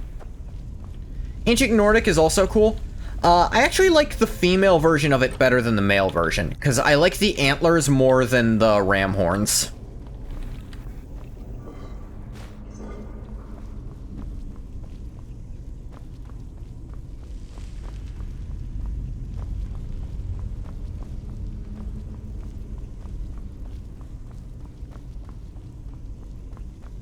Ow. Just doors that lead the same place. Why are they here? Other than that, I mean, arguably the ebony gear is very similar, you know? Should have just put 2 versions of the helmet in the game so you could have either on either gender. Major misplay that they didn't. Yeah. Not much point to the upstairs doors there, huh?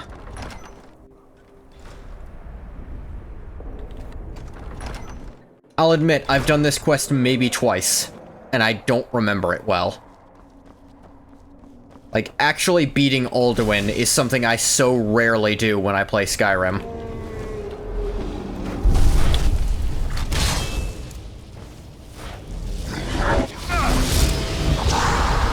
Yep, literally 0 damage that time. I think that meant it was mitigated so much it couldn't bypass my health regen. Actually, no, the health bar didn't even appear, which meant it literally wasn't doing damage. I don't know how that happened.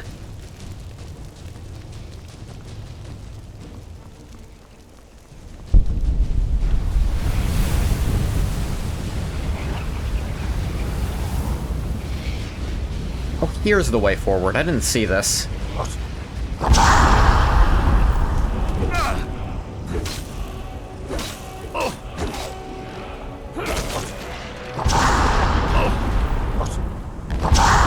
You know, this really is a real microcosm of Skyrim gameplay. There's 2 dragons and a boatload of leveled Draugr. Like, yeah, this is Skyrim. If you told me this was the final Skyrim dungeon, I'd be like, yeah, that sounds right. That's what Skyrim is.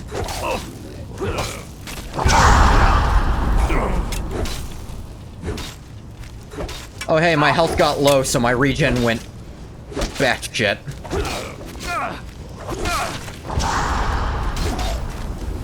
And Gath actually gets harder to kill when he's lower health. It's amazing how far it goes, too.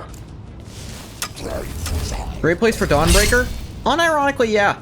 That's what makes Dawnbreaker an actually good weapon, is the vast amount of undead in this game. I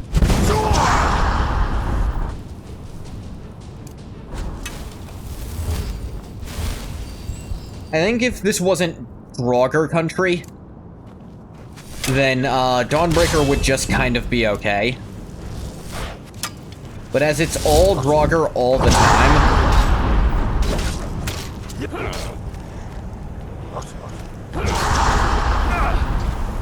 kinda works out. Like, yeah, whenever you're raiding bandits, it's not doing much, but... that's the only thing other than Draugr that are in the game. You can just slap fire onto something and probably be fine. Sweep the leg, crush the skull.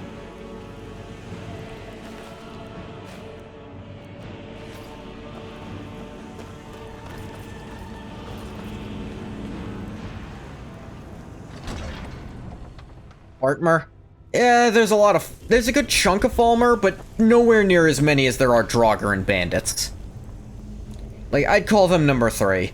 And again, if it works on bandits, it probably works on Falmer. Swimmer and Homunculi. Yeah, you know what? Put shock on stuff, that'll deal with them, okay? But Draugr are easily the most common thing you're gonna find dungeon crawling. Trolls and I'm not... okay, now you're just listing off the other kinds of enemies. I know that literally there are other kinds. I'm exaggerating for the sake of simplicity.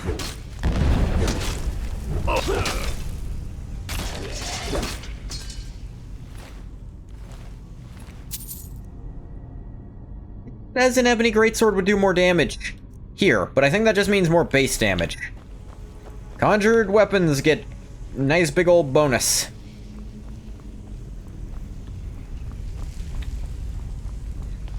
The point is, a very large percentage of your Skyrim gameplay will be fighting the undead. Just saying, collectively there are a fair amount of non-undead enemies as well as Draugr. Yeah, I know. But a huge chunk, especially if you get really into searching for dragon shouts, is gonna be Draugr.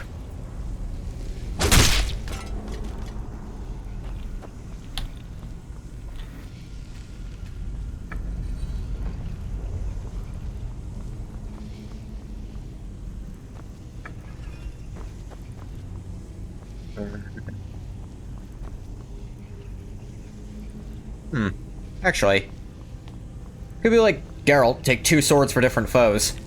I mean, that is kind of a recommended thing, to have different weapons for different kinds of fights. That's kind of just a recommended thing in Elder Scrolls in general, if you're doing a weapon build.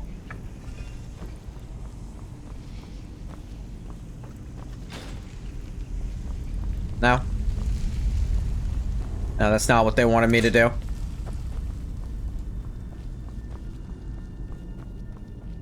Okay, then...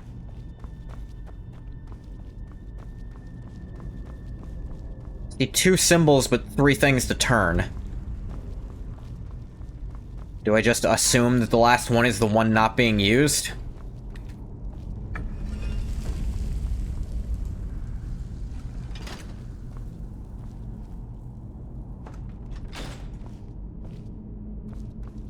Oh, nothing.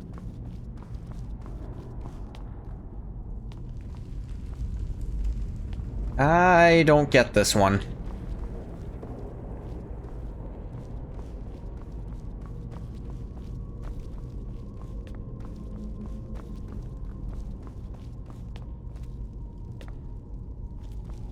Am I missing something?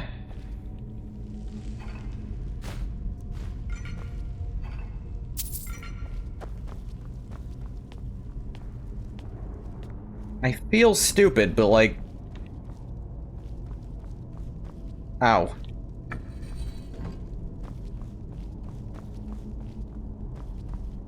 Oh, I get it now. And then... whichever one of these you press will determine which of this it opens, right?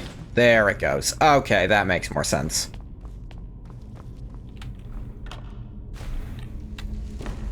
Gold.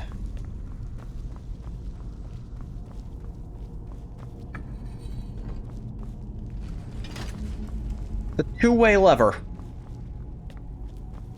Sure, why not?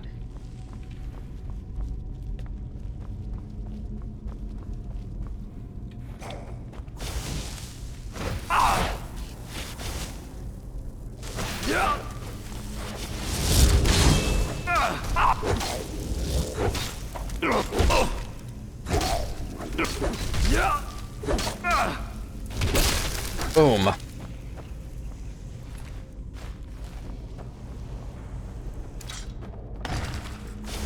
Of course. Iron flesh. Mutagen. Fuck it, trap this guy's soul specifically. I don't have a particular reason to do it, but I will.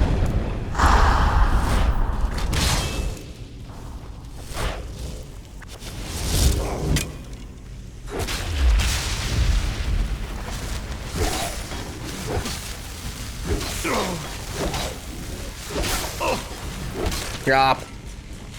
Ah.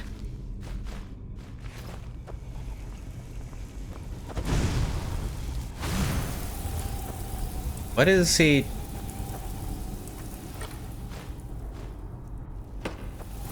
Yeah, my high seeker scene. Oh, nope, he's discovered more. Spiders.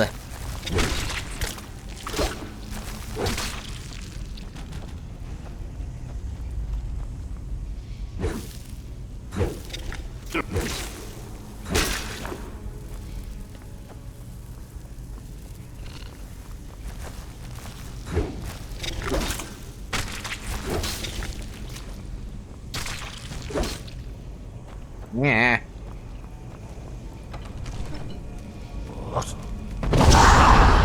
Owie.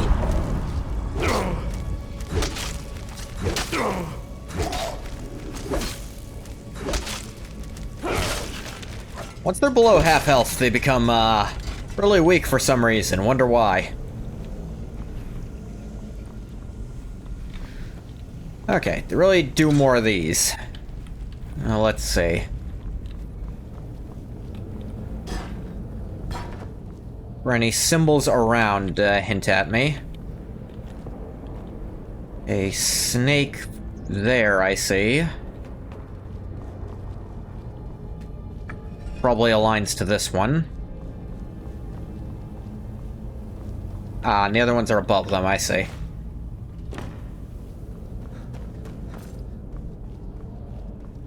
Bird.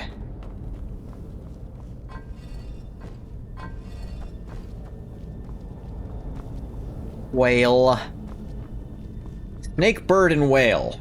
I suppose representing the land, sea, and sky.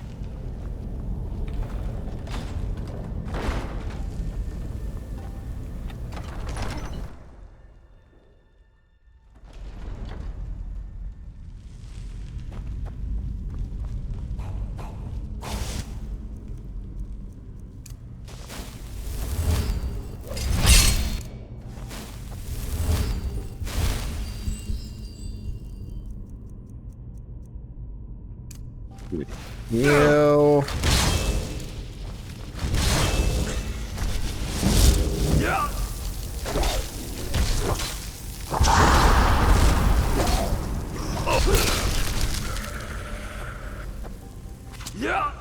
Alright, that high seeker didn't last long, but they rarely do, to be fair. I use it more to level up conjuration than to actually be useful in a fight.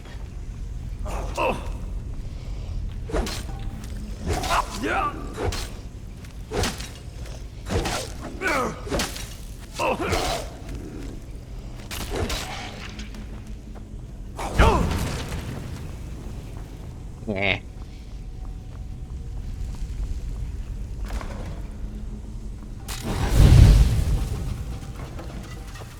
Ow.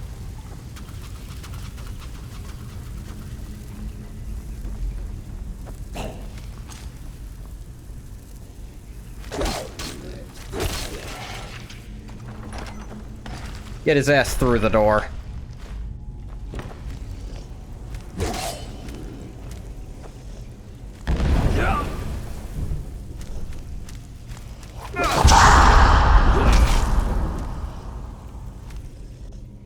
I'm getting the weird shout glitch.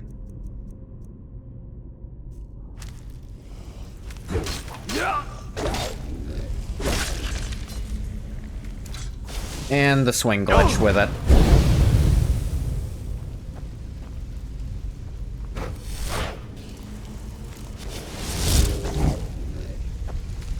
There, just burn. And die. In that order for me.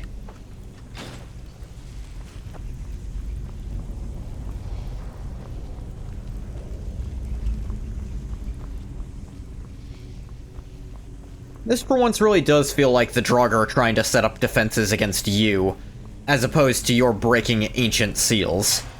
Like, the Draugr are setting off traps to get at you, and that's rare for Draugr to do. Whoa. Attack, skeleton. Is he even a friggin' dragon priest down here to get at ya?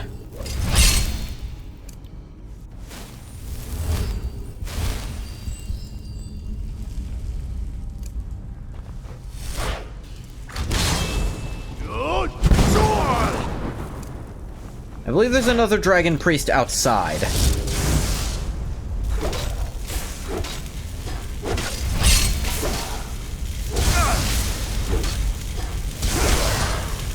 Down you go, bastard.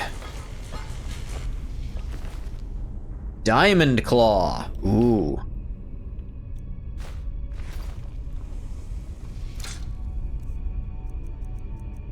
Oh, got a little of the hand there. Alright.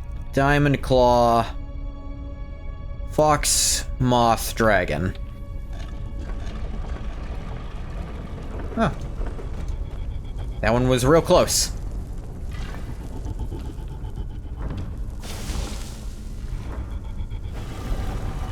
Ah, my eyes are dry.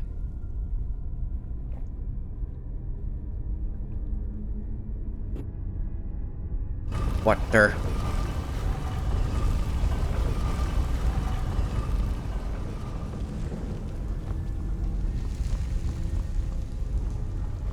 Yeah, there is a word here. Had to go through a Dragon Priest to get here, might as well get something. Word of Power, Wrath of Stormcall.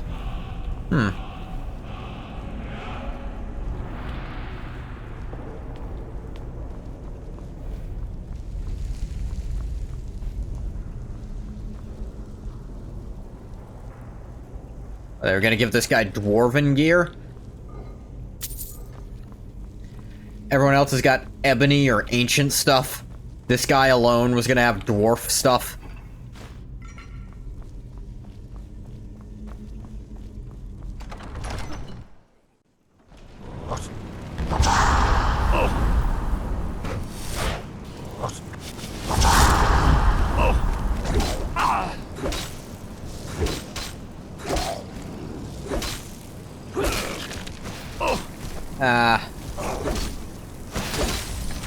It's nice how stupidly overpowered Angath has become. Compared to how he was at the beginning, struggling to fight a single Scourge, now he 3v1s a Scourge and 2 Death Lords, and doesn't even get a scratch. I had to turn down the difficulty before, because there was a Scourge way sooner than I could deal with it.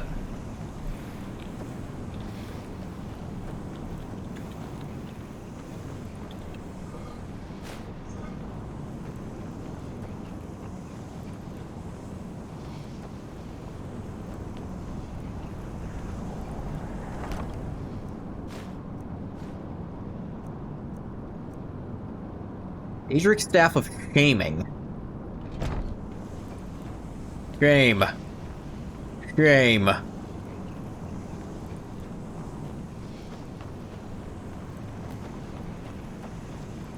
Okay.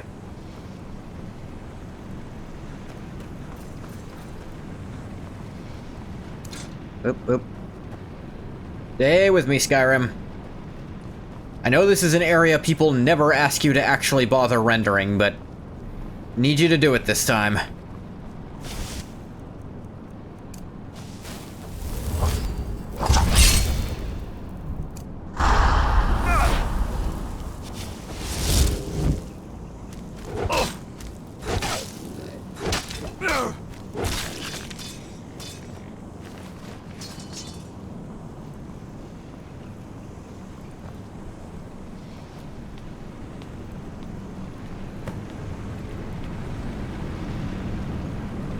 Reach Alduin's portal to Sovngarde.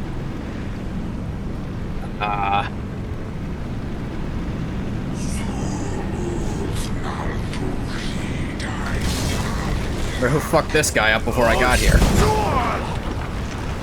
Well, your summon didn't help you.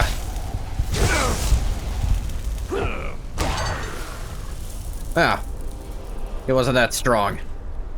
Dragon Priest Staff. It's cool. Nakrin.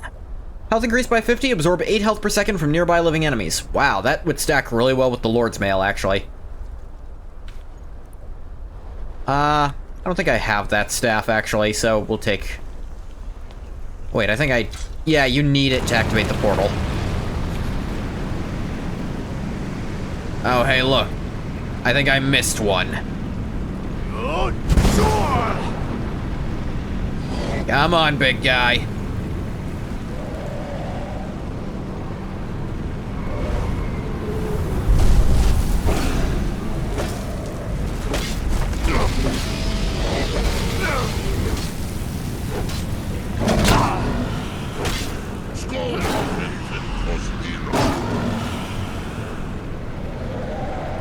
Oh, there was more than one of ya. Didn't notice.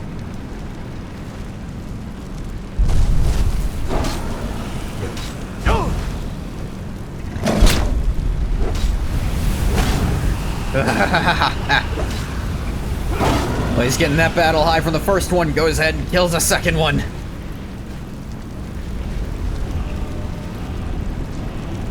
Dragon soul after dragon soul.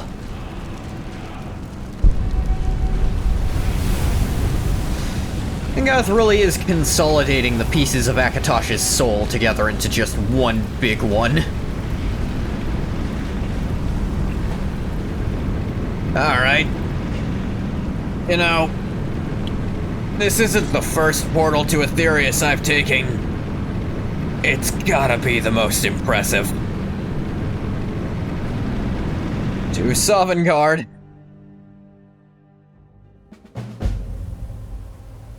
The World Eater's Eyrie.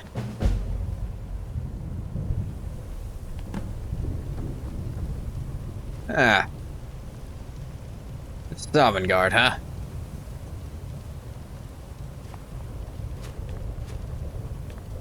It's, I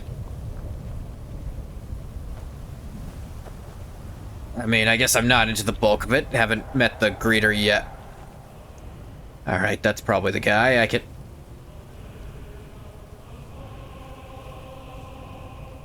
That always looking this way. So cool when you're a little kid? It's still pretty cool. Listen to the music. You barely ever get this tracked in the game.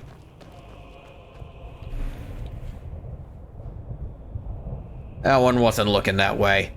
These things are looking at me. That right. Alright. And a bit of smoke here.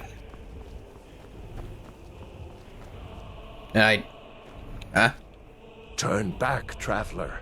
Terror waits within this mist. Many have braved the shadowed veil, but vain is all courage against the peril that guards the way. The fuck is this? I do not know, but none have passed through. Alduin, his hunger insatiable, hunts the lost souls snared within this shadowed valley. Can you lead the way to where Shore's Hall waits, beckoning us on to welcome long sought? Yeah, I think it's at the far end of the valley from here. I saw it fair when first I trod this long-sought path. The pain and fear vanished, dreamlike, and a vision beckoned. Shore's Hall, shimmering across the clouded veil, but quenched one of them, by the shrouding mist. Huh? My mind is darkened. Real waxen poetic here. I've lost the way, and wander blindly. Hurry, before Alduin your life devours. Bring word to Shore's Hall of our hard fate. Don't worry, I'm here to fuck Alduin up. Beware. The World Eater waits within the mist. Yeah, I think I just saw him go by. Come on, you and me, buddy.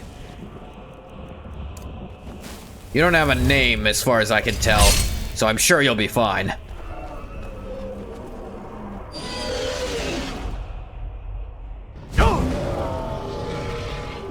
Yep.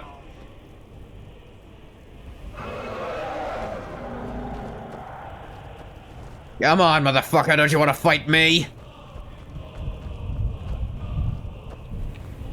What, are you scared? Godlack! When I woke from cold death, my doom was lifted. There was Shore's Hall, my heart's desire. Hey, glad you made it back here. But now I wander. I mean, not here. Alduin Don't worry, I'll fix it up. as we once hunted our prey. A bitter payment for many bloody deeds. Nah, I don't think this is like cosmic justice or anything. I think Alduin's just a cunt. Hey, Ulfric. SKYRIM was betrayed.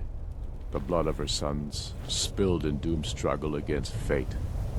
And so in death too late, I learned the truth.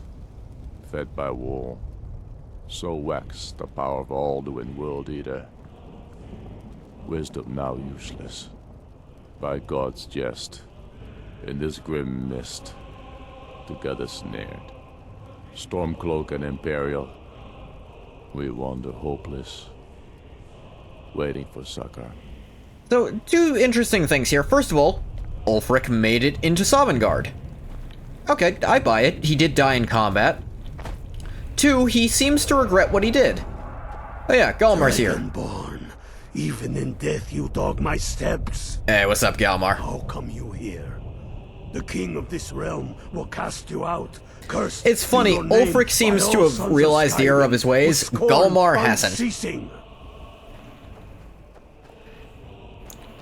Grandpa Max, Is that him? Oh, I guess that is. Turn back before he finds That's you. the Colonel. The fuck are you? When Ulfric's Stormcloak with savage shouts sent me here, my sole regret was fair Elisif, left forlorn and weeping. I faced him fearlessly, my fate inescapable, yet my honor is unstained. Can Ulfric say the same? Ulfric seems pretty torn up about everything that happened while he was down there. He seems to regret the war in general. If only because Alduin's been eating everyone who died.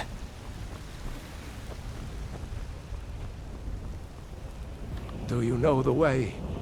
I'm weary and lost. I mean, there's a fucking path you guys could try taking. It's really not that complex.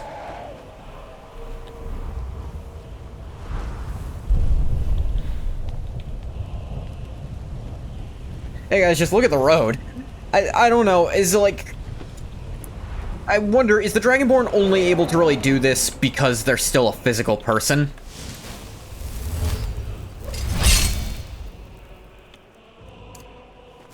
And if they weren't, they couldn't really do this?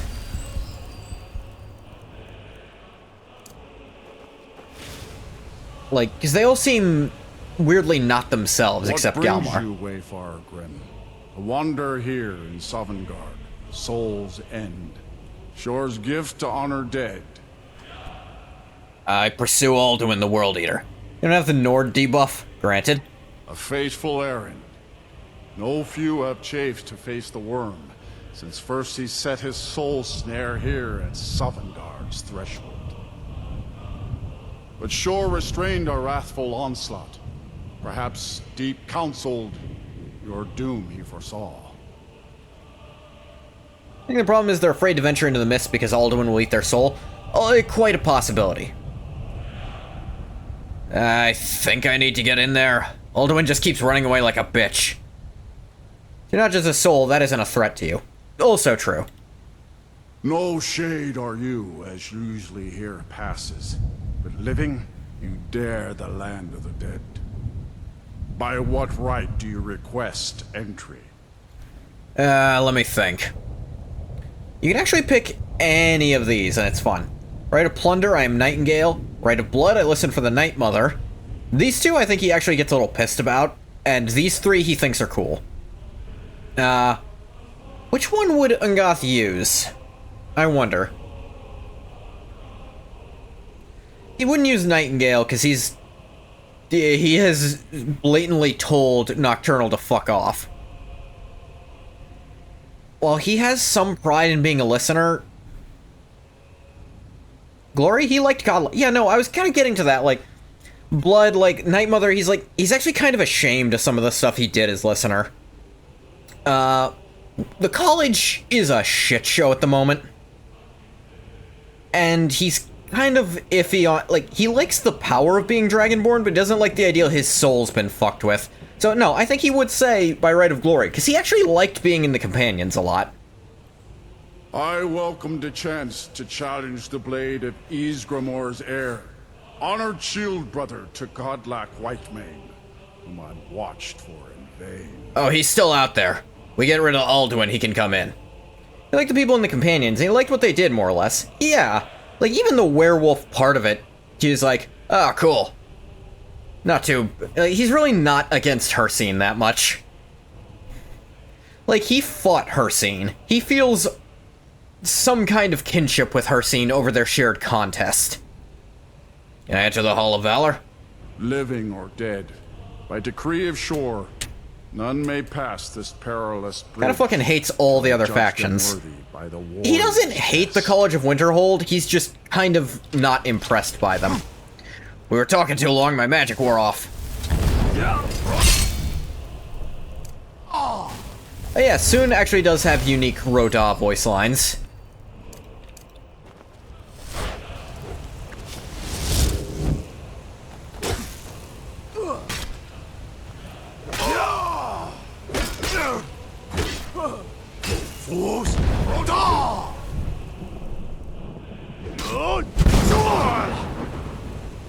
You fought well. I find you worthy. Road is full of idiots, Brotherhood is full of psychotics, Thieves Guild is full of idiots who make you sell your soul to Nocturnal. And here's the thing, he wasn't...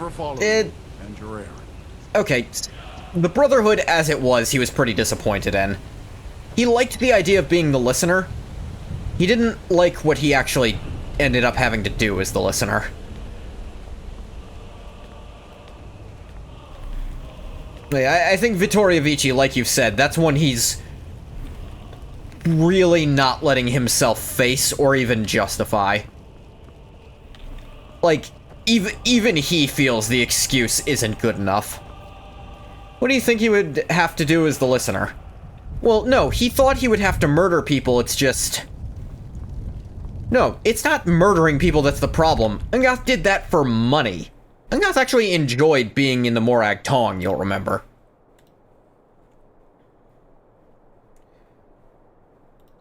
Like, that was never the problem. Being an assassin was never the problem. It's when he killed someone there wasn't even a contract on to lure out a contract. That's something that bugged him. Because if there was an actual contract on Vittorio Vici, he could argue there was some cosmic justice to her death. Cosmic, I'll say. Not like genuine justice, but like a higher power he actually, to some degree, believes in commanded it. But here, that wasn't even a thing. Did he think every murder would come with a good excuse? Not a good excuse, but any excuse at all. Like I said, the ones where it was actually demanded, there was an actual contract, he can compartmentalize that as, well, that's just the cycle of life and death. But Vittorio Vici, hell, even the gourmet didn't deserve that, but Vittoria he actually feels bad about, because it was like at her wedding and stuff. The gourmet was like just some guy. He doesn't feel much for killing just some guy, but one of the happiest and nicest people he's ever seen gets crushed to death. That bugs him a bit.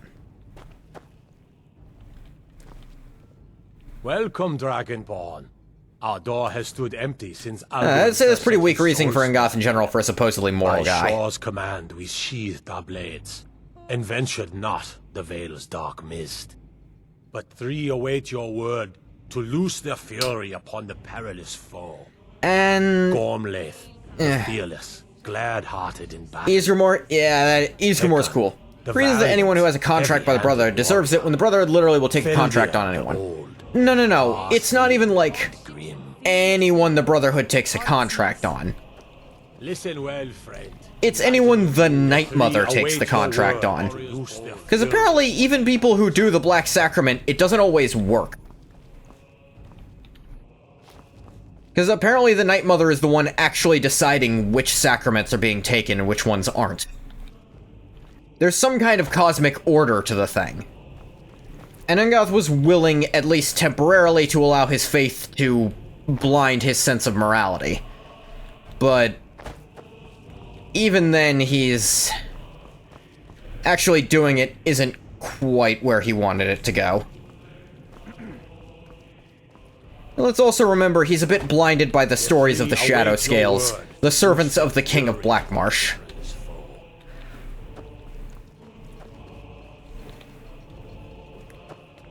Well, yeah, you can see some of the heroes. I don't, Ulfgar the Unending. If there's any names, well, that are names. Hunrur? Far you've traveled. Your trials long. Hero. A lot of them don't have names. Hero.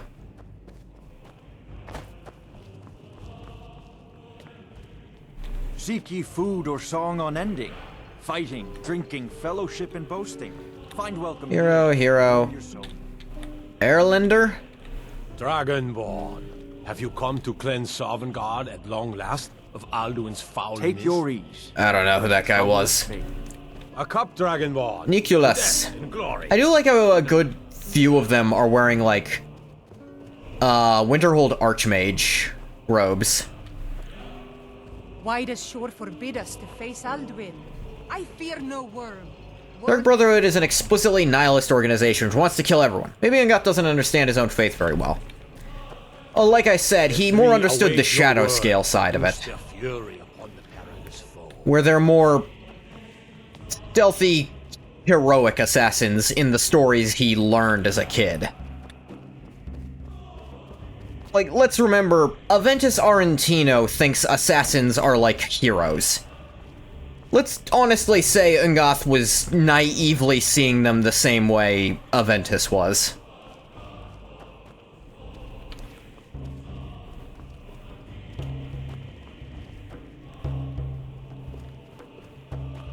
Could say it's an ass creed.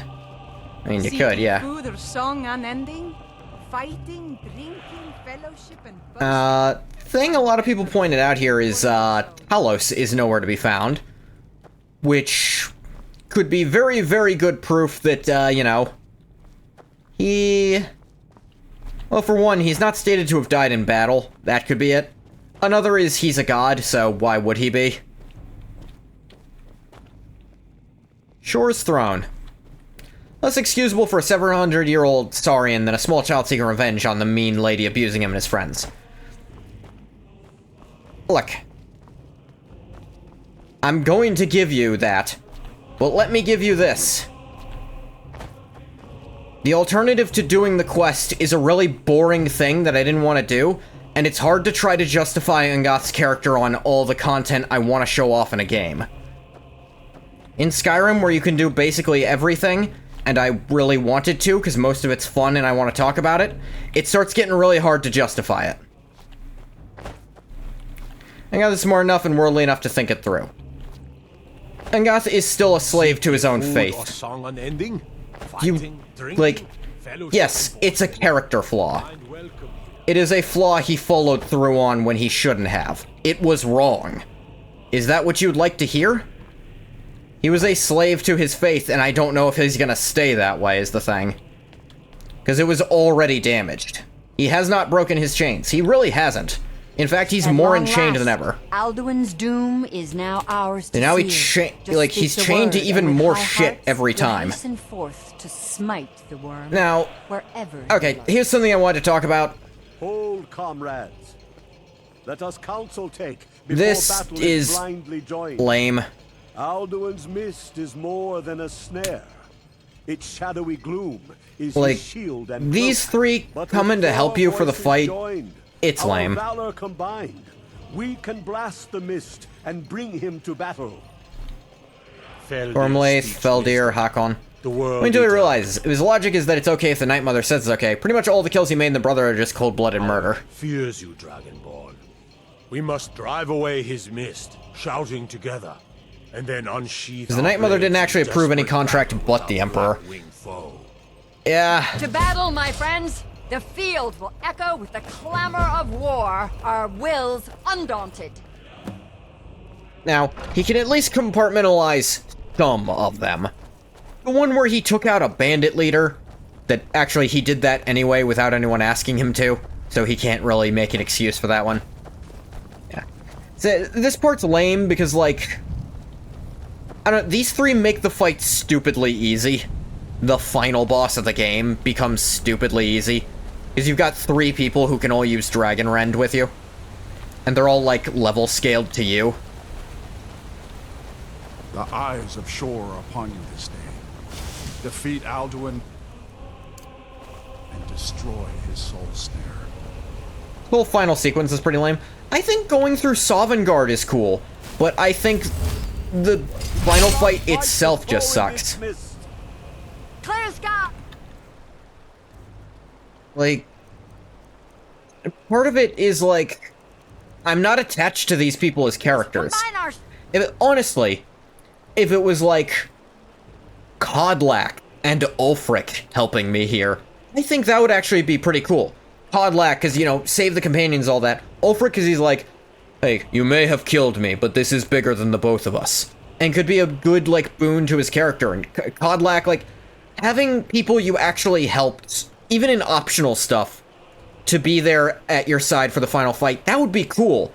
These three assholes you saw in one cutscene? Who gives a shit? Look!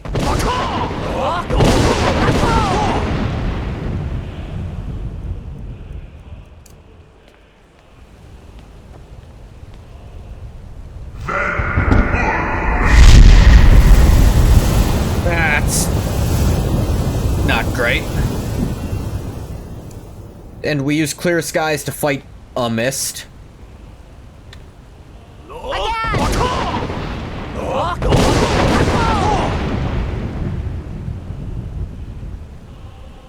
Like, this is lame. It's dumb.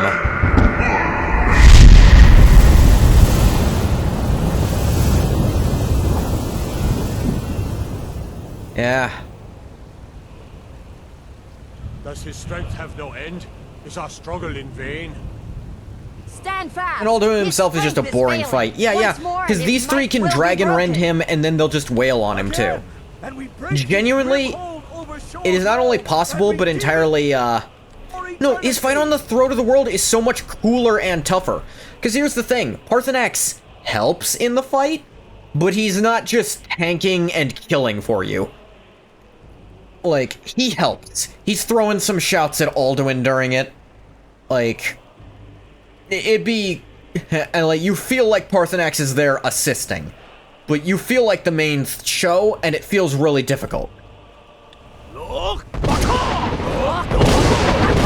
But here you yell at clouds for a few minutes until Alduin decides to bother fighting you. Endless weight gives way to battle. No escape this time, foul worm. He shows up, and these three are so overpowered that, like...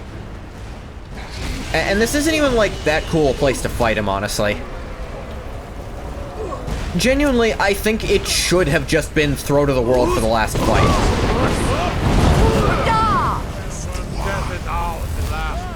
Down with you, damned worm!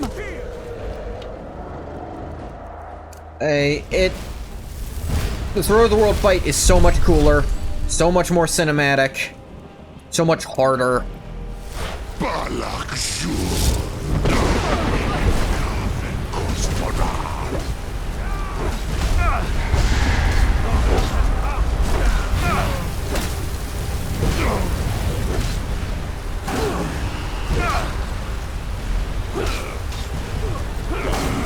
Down he goes. Ugh.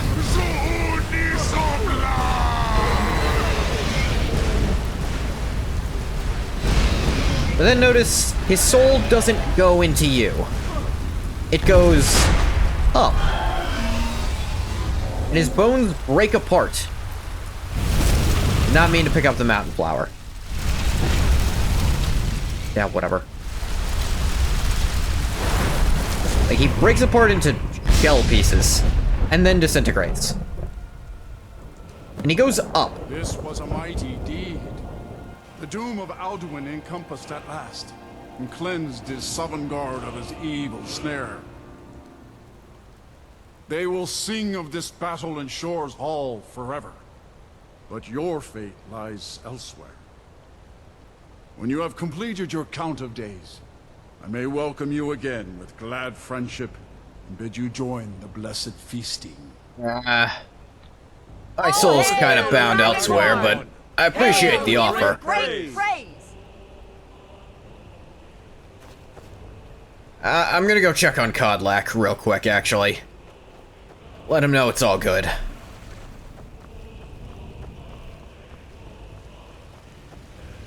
Kodlak, buddy! I hear your heart beat, like the harbingers of old.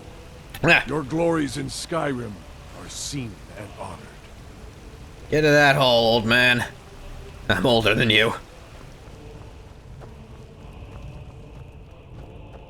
You know what? Oh, frick. I'm glad you seemed to learn your lesson since getting here. The mist is gone. A glorious day. There's something interesting about Ulfric. It does seem like, the way he talks, it sounds like he's learned what he did wrong when he finally got up here and got some perspective. Galmar's still missing, but, you know.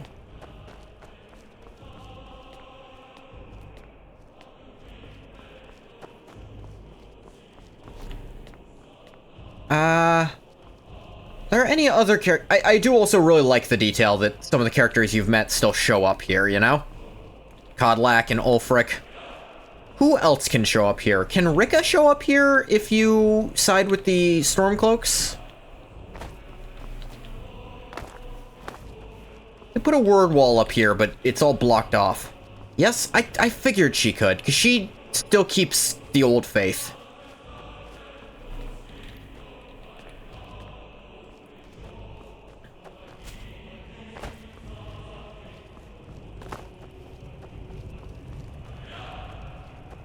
It is interesting they don't put an incarnation of Shore here for you to meet. Like, part of me thinks it was just laziness. Part of me thinks maybe they're like, it's more interesting if you don't know. I don't know. We've met incarnations of Aedra before. There's no reason not to let Shore, join that party. Say his glory is too blinding for the living to witness? That feels like a cop-out, you know?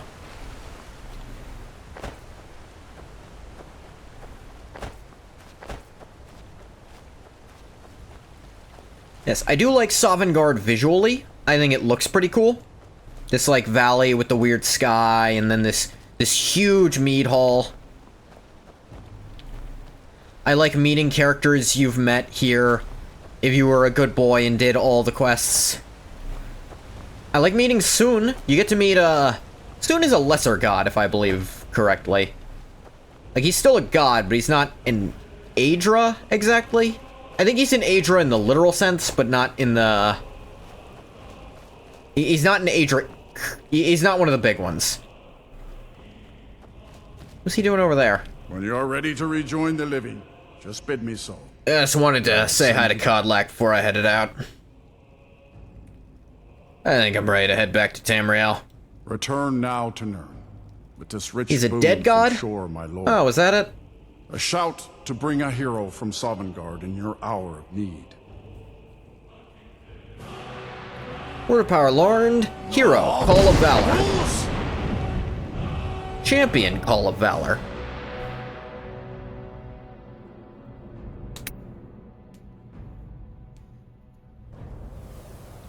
The Stun isn't dead? You mean Stun? His brother is Sun, who is a dead god. Stun is not dead. But that was Sun. T-S-U-N. Like, that wasn't Stun, that was Sun.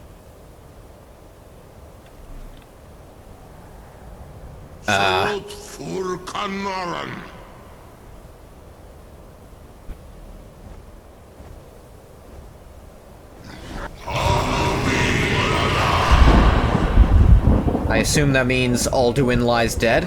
You may have missed something, sorry? Yeah, I said soon. I was asking what soon is exactly. The, guard there. Like, I knew he was a god, but I didn't remember exactly what kind. So is he just a god who got the Sovngarde afterlife? Do gods get afterlives? How does that work?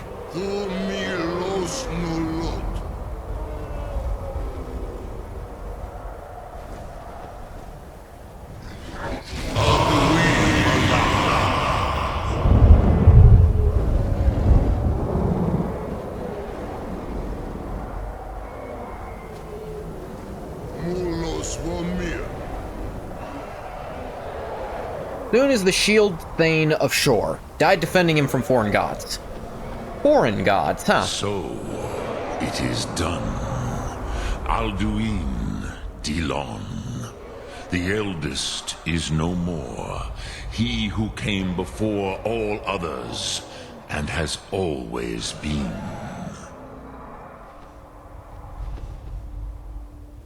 Yeah, he brought that on himself. Indeed.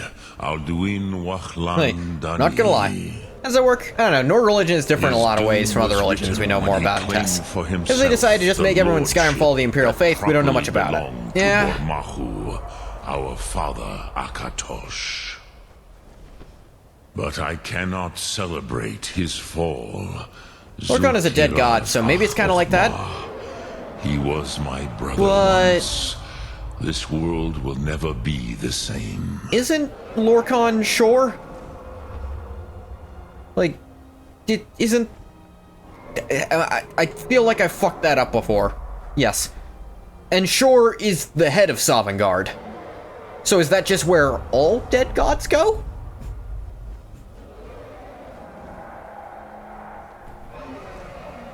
Kinda better without him eating up souls. Perhaps. At least it will continue to exist. Yeah, we got that at least. Klein. Maybe? Let's say yes. And, as you told me once, the next world will have to take care of itself. Fool me, Los. Even I cannot see past time's ending. But I forget Reasonable myself. conclusion. We don't have much to go on. Croesus, The two, like, we find Solos two dead gods Mifadon. there. Melancholy is an easy trap for a Dova to fall into. Wish they focused more on Nord religion in Skyrim. You It would have been won fun, a yeah. mighty victory, Shahroch Kondrach. One that will echo through all the ages of this world for those who have eyes to see. Savor your triumph, Dovahkiin. This is not Honestly, the last of what what you I will think write could have been upon cool, the currents like of on that time. side of things, is if there was a major antagonist group that were Alduin worshippers who were like, nope, time for this world to end. Like basically death cultists. They're like, nope, Alduin's here, that means we're done. We're finished. It's time for the next one. And like, not even in like a, oh, we are sinful, we deserve, like in a, no, the gods have decreed, it is our time. Alduin has returned to eat us. This is what's supposed to happen. Fare thee well, Dovahkiin. Like, I'd kind of like them as a morally almost neutral faction, you know? But they could still be antagonists because you're trying to, in their eyes, break the friggin', break the way of things.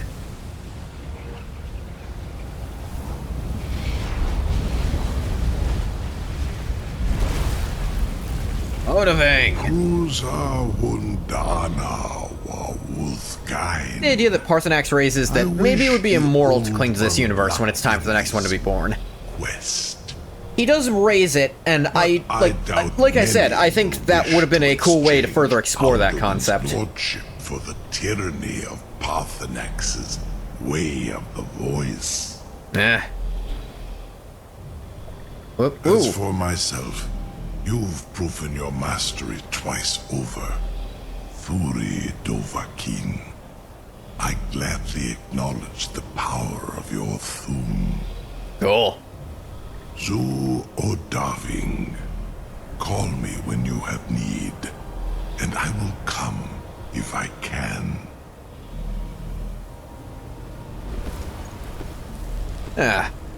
Dragon friend. Even if you die, unless I'm nearby, it won't count.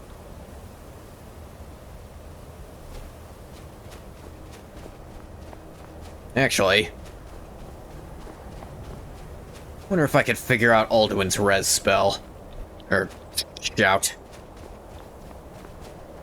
It is a good point to question. If it's really time for this world to end, then to make room for the next one, that's actually a concept Dark Souls shows off a lot. It's like, the reason the world of Dark Souls is so fucked up is because the world was supposed to have ended, like, by the third game, like, hundreds of times already, but people keep not letting it happen, so it just sucks, and people kept setting things on fire so that the first fire wouldn't go out, so there's now literally nothing left but the ashes of what was burned. And this idea of, you just gotta let it go at some point.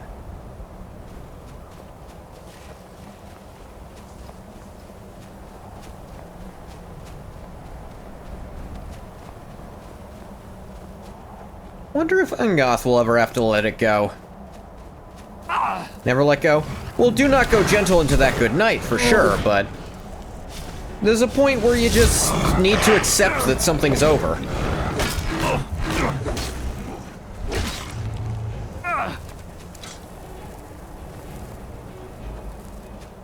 Nothing can last forever.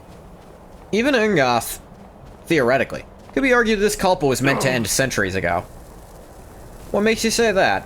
What was supposed to end the Kalpa that didn't? It's way past its expiration date, and maybe that's bad.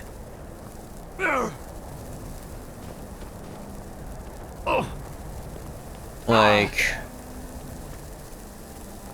Alduin is the World Eater who will end the world. He was sent to the future. Ah. You're saying the act of using the scroll to send him to the future was breaking things already. That Alduin should have just ended everything in his own natural lifespan.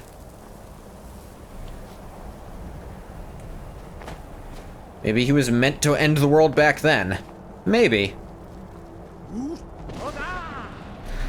But some have made the counter-argument.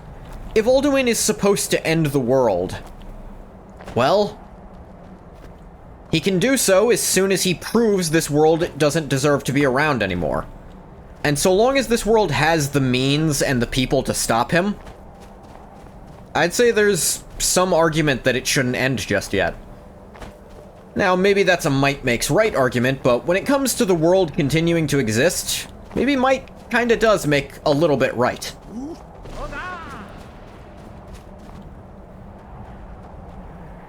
I have an idea. It would be interesting if Test 6 is showing us the world actually dying because it's past its expiration date. That could be interesting, but I feel like that's a very, very... it's a very, very different thing to focus on. I mean, I don't see the current Bethesda writers doing anything like that. From a meta perspective, many people have noted the setting is becoming less magical with each game. That is true, but I think that is, I think that is down to writing changes.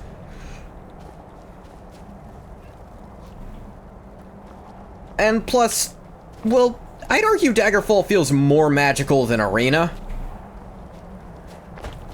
Whether that becomes an in-universe thing. Magic is literally disappearing as it all flows out of Mundus. Could be interesting. Hey, what's up, Arngeir? I can see it in your eyes. You've seen the land of the gods and returned. I've seen the land of one specific god. It is done. 2, actually. 3. Is Alduin truly defeated? Wait, how many Daedra have I seen? I mean, dead as I can make him. I'm not sure if Alduin can actually be destroyed. I didn't get his soul. Perhaps. Perhaps not. Dragons Measure of are not change, like which was the normal spark of Mundus, is running out, turning the world to Alduin frozen stasis again. is unique, even among It dragons. could be cool if it was like... He may be if permitted it to was return literally at the end of everything time started to getting colder, fulfill his destiny and it was as the they had to world. like look at old scrolls about what happened to that is for the Atmora gods to to figure out decide. why. You have done your part. You've shown yourself mighty, both in voice and deed. In order to defeat Alduin, you have gained mastery of dreadful weapons. Now it is up to you to decide what to do with your power and skill. Will you be a hero? That probably isn't cool enough to do it, though, remembered in yeah. song throughout the ages? Or will your name be a curse to future generations? Or will you merely fade from history, unremembered? Let the way of the voice be your guide, and the path of wisdom will be clear to you. It's too bold and crazy. Breath Yeah. and focus. Dragonborn Plus, how do they handle solving the dilemma? lies before you. Like, if the solution really is just let the world die, then they have to let Elder Scrolls die as an IP, unless they go back in time. Which they can do for side stuff, but it means there can't really be an Elder Scrolls 7, unless they carry the concept of Elder Scrolls into the next Kalpa as well. Though to be fair, I think the Elder Scrolls themselves predate the current Kalpa. Because even Parthenax isn't sure what the fuck they are. Like, he outright says both the dragon and mortal language are insufficient. Like, the words he tries to use, he's like, no, that's not it. It's a cycle, so I don't see why they couldn't. Yeah. Elder Scrolls are just beyond everything, which I find to be cool and very different from how they were in Arena, where anyone could read them basically whenever they want, and they're just... They're just prophecy devices.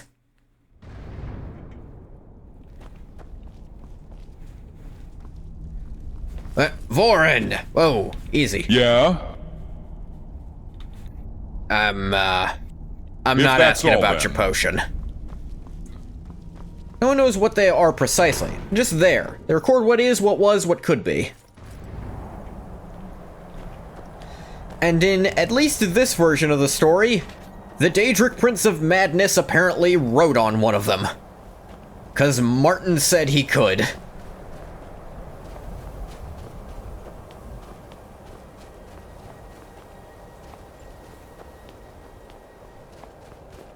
I don't know if that's literally how that was meant to work in normal things, or if Martin was speaking metaphorically, like, when you'll write the next Elder Scroll to say you will be the decider of fate, like your actions have chosen what the future will be.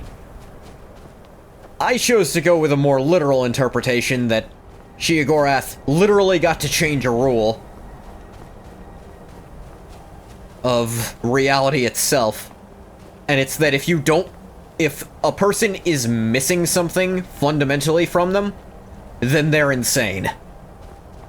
You think a Daedric Prince could read a scroll? I imagine they could read them far more easily than mortals could.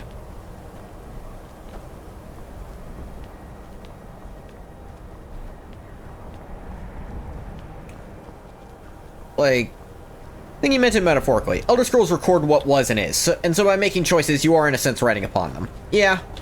That's probably what the actual lore meant. But I like my interpretation because it's also equally tragic. Because while it prevented someone like Legathog ever really being made again, it also prevented any real heroes from showing up in that interim.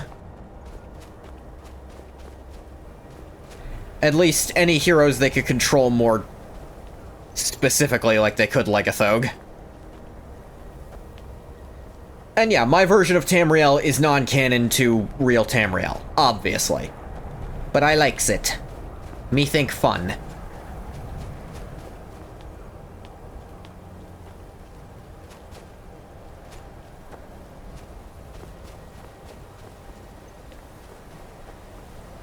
So, I'm actually a bit split decision on which DLC to conquer last.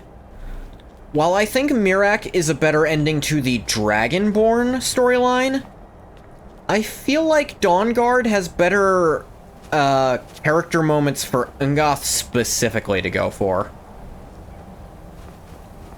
Because I feel like it would more allow him to deal with what the crushing weight of his functional immortality might be coming forward.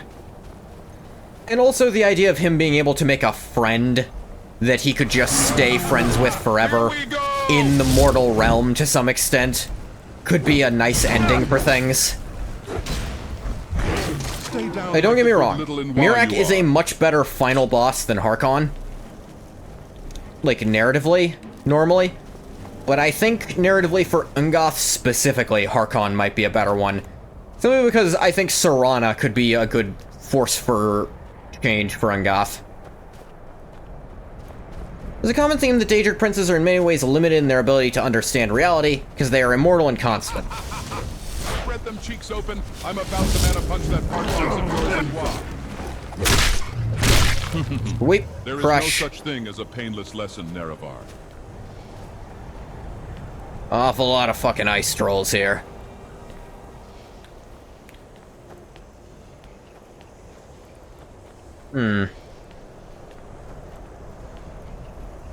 Well, I dealt with the big, most pressing issue, at least.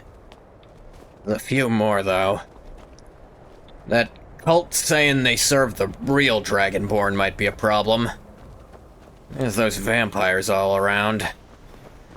Limitation is necessary to understand the true nature of things. Daedra fundamentally cannot understand limitation. They can't understand it, yet they themselves are limited. I suppose they're limited in how they are not limited?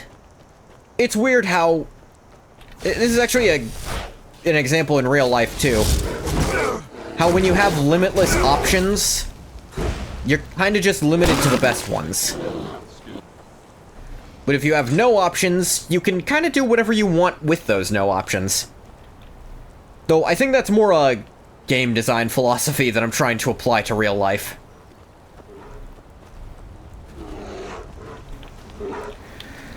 My idea is like comparing 3.5 edition of D&D to 5th edition. 5th edition is a lot simpler and much less numbers heavy. Like, there's not a ton of different things you can do with it. But in that limitation, there's weirdly... It weirdly means anything you can do will work about as well as anything else. But in, like, 3.5 or Pathfinder, there's so many minute details you can tweak and alter. But because of that, there's kind of just a handful of perfectly optimized things that you can do for higher difficulty stuff. Nerevar, your asshole looks like a sweet roll. Who were you with last night? I'm wearing pants. One theory is that Lorkhan created the world, which imposes limitations on those in it, because it was the only way to achieve Chim. Yeah, you've mentioned that theory before. There was a dragon held captive in Whiterun, and you released it? By the gods, man.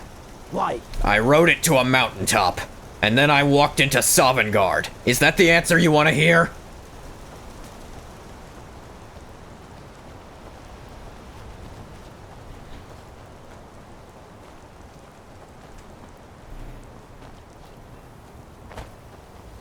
It is an interesting theory, or kind of an interesting world-building idea, that mortals are essentially, well, even more literally than possible, are the offspring of gods, in the sense that mortals exist to make new gods from.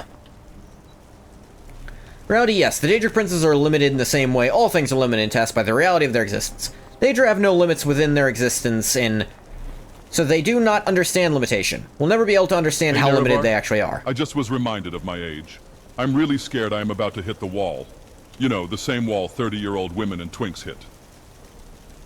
How old are you again?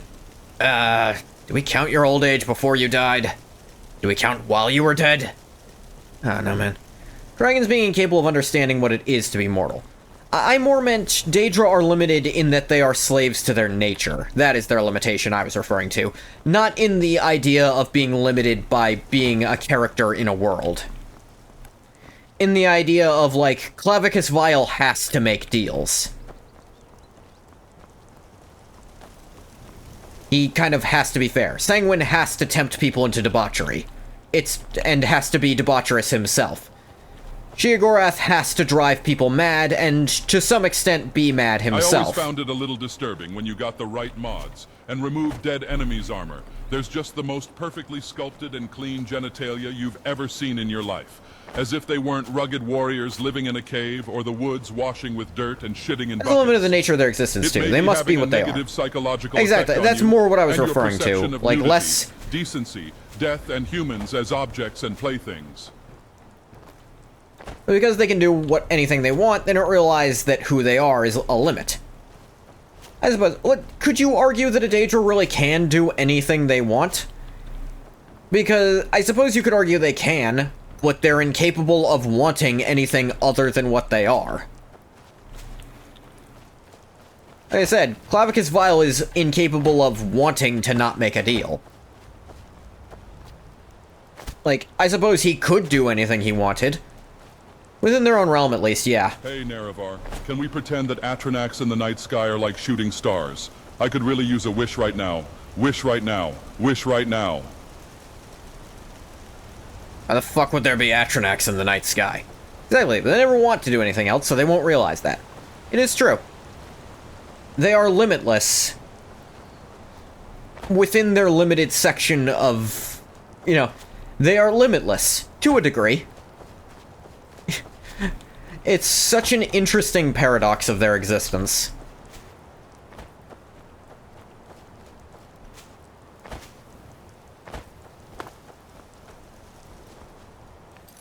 Not doing that.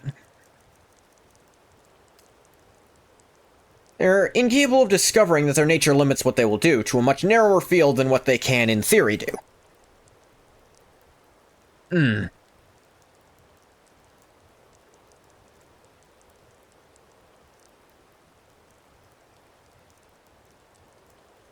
Ugh. Yeah.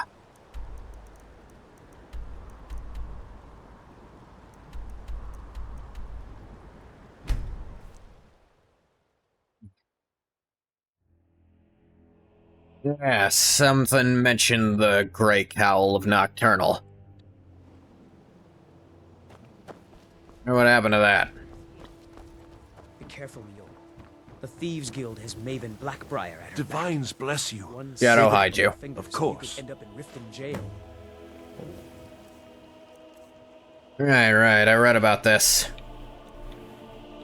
I admit I'm curious about this crap. Mortals have many limitations. Because they're aware of them, they can imagine what lies beyond them. Yeah. You don't know what it's for. You hear about a job. You don't know what it's for, but I'm sure you're intrigued. It's alright, you don't need to know everything just yet. Strongbox in Bully's house, placed on a dresser next to his bed. Find a way to crack it open, your instructions for the job are inside. A stranger. Are you trying to cut my balls again, Nerevar? I can't just Shut up, Vorin.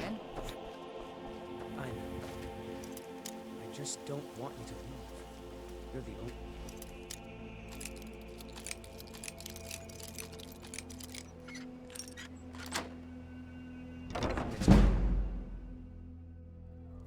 Which is the basis of Chim. You have to understand what lies beyond the limits of your existence as the first step.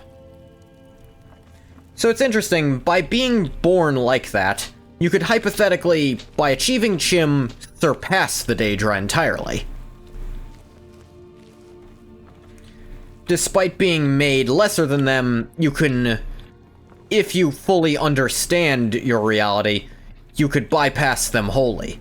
Daedric princes may be able to know that intellectually. They cannot imagine that they are small and powerless. What about a mortal that became a Daedra?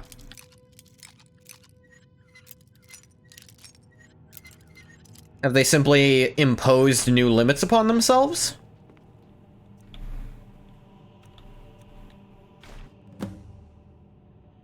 Da-da-da. I don't know what all that other shit's about. Made it this far, which proves you're ready for the real work. First, let's go over why you're here. May have heard the Grey Fox is dead. It's true. Fox lives on, the one who wears the cowl. This job will tell me if that person is you. Who am I? It's not important. Stranger wants to see the cowl passed on to someone who deserves it. As you might expect, the job won't be easy. Requires fast thinking and fast fingers. Get it done, you'll be worthy of being the next Grey Fox. Take the forged deed in the strongbox. Find a woman named Gisli in Solitude. On her should be the real document. You'll leave her of this burden and place the fake in Eriker's house. She'll think he misplaced it. She misplaced it. Job is done, find the barrel behind the winking skeever for further instructions. Don't believe that Chim grants actual superpowers. Being mortal means you may understand more than the gods and Daedra ever could. Within this existence, the Daedra remain stronger. You know that their power is only potent within a small box in a much grander tapestry of existence.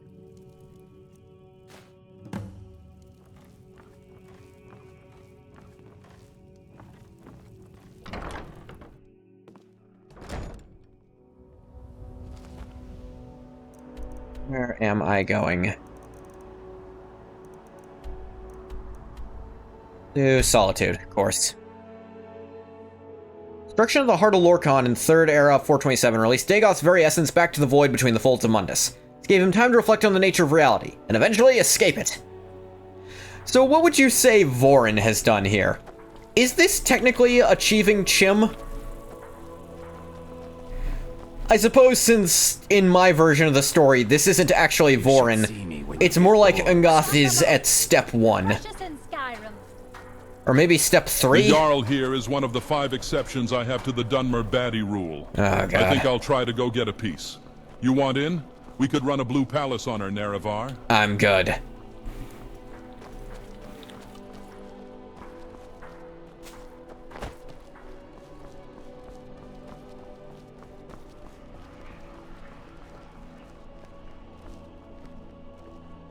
I actually have to physically pickpocket offer, because that's a little tricky.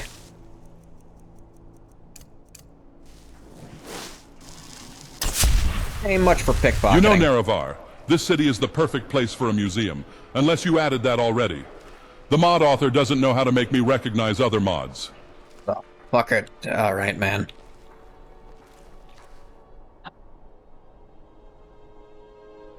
No. Modded NPC, I guess, is a cheap chim, I guess. Although in lore, I don't believe chim is actually meant to be a meta thing. The reality beyond Tess is the real world, and Tess is a video game. Reality of the Dreamer is still fictional reality for us. You prefer that over the... Yeah. I like meta stories, but I don't think everything needs to be meta.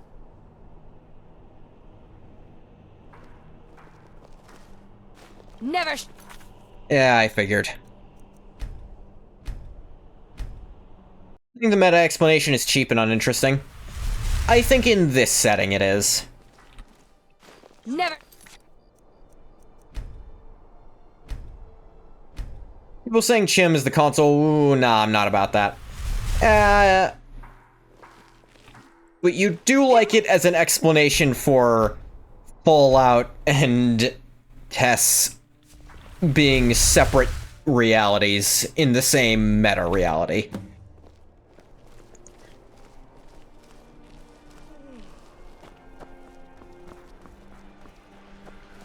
That the Amaranth might be dreaming both worlds. Got lots of things to take care of. Was that what it's called, Amaranth? Like is a strong word. You think it's funny. Fair enough. I have that opinion on plenty of lore stuff. Wouldn't propose it as a serious lore theory. Yeah, I think the more realistic lore theory is... for what little tiny bits they might share is... don't question it too much, it's just a video game. I don't think there's supposed to be a lore connection between them.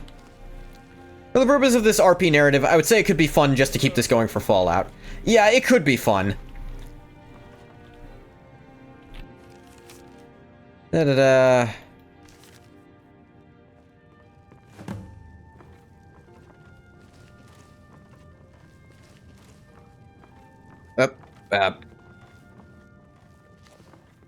I think Warren's okay. He does that sometimes.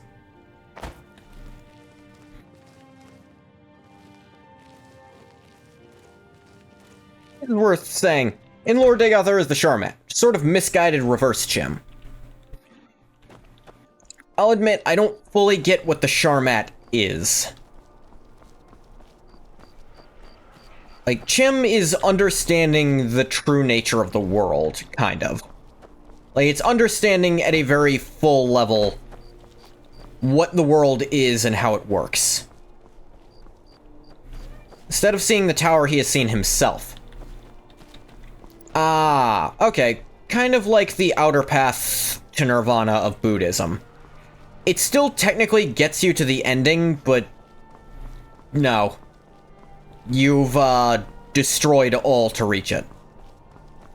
In Buddhism, there's several different paths, and the outer path is the path of violence. Achieving heaven and perfection via violence and murder. It's something that's technically possible, but it's very fundamentally immoral. Stranger's final instructions and 5 cabbages. You're good. Picked your pockets clean and made the switch. I need to put those skills to the test and more. Silverdrift Lair is a tomb that houses an ancient Nord clan. Near a large chest is a corpse with a lantern. Its candle still burning. Holds a key. You have the key, open the chest, you'll find a sword that can raise the dead. Find it, bring it to the grave of the Grey Fox in Riften. Small unmarked headstone on the east side of the cemetery. Complete the task and maybe you'll even get to meet him. He has gained the misunderstanding that there is only himself. Fascinating. You're on thin ice, Nerevar. Word is spreading like... in some sense, he has started, like... by being the Sharmat, he is kind of an anti-Amaranth, right? Because he started dreaming alterations into the world that already exists.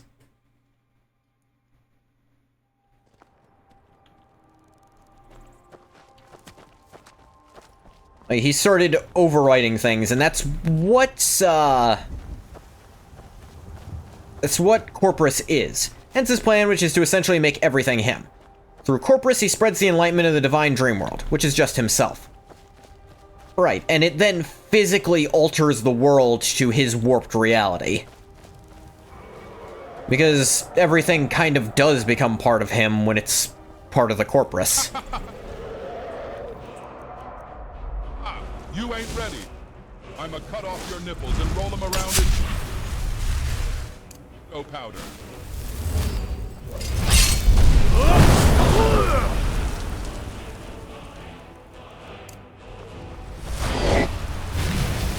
He spreads his consciousness to everyone, a hive mind of himself everywhere, making truth what he believes he has discovered to be the truth. Yeah, he is still altering reality, because in that sense, his misunderstanding would become true. They call me the Fifth Skin.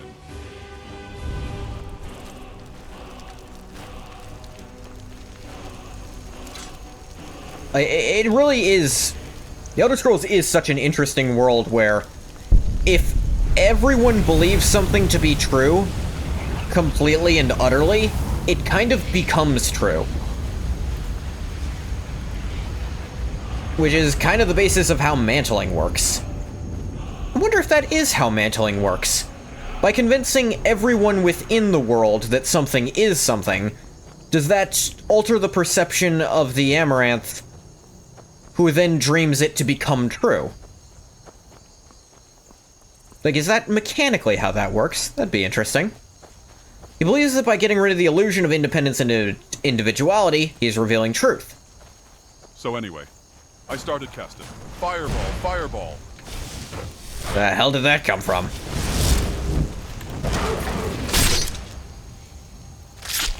Type shit, Nerevar. Basically, mantling is fooling us, the Godhead, or whatever. I forget. Fool them and it becomes true. Because the person in charge of reality thinks it's true, it is true.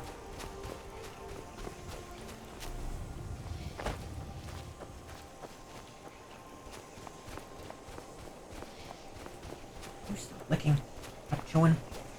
Yeah.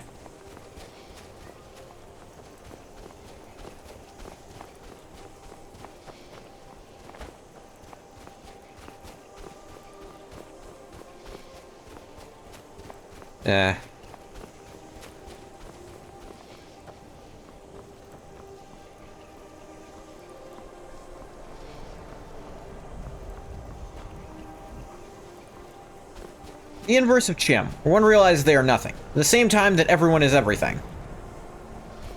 Yeah. It's a very interesting concept. Chim is understanding how the world works and coming to the correct conclusion. But the Sharmat is one who understands how the world works and comes to the absolute wrong conclusion and poisons reality in so doing. This was an emotionally fulfilling experience for me. Whereas Chim, hypothetically, I imagine you would enrich reality by understanding it.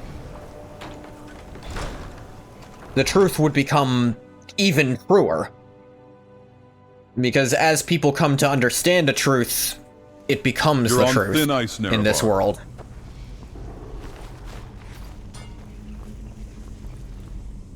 Heavy. Stop going on yourself. Yeah. Sharmat believes he is all. Individuality does not exist. By achieving Chim, you conclude that you are nothing, yet individuality is true.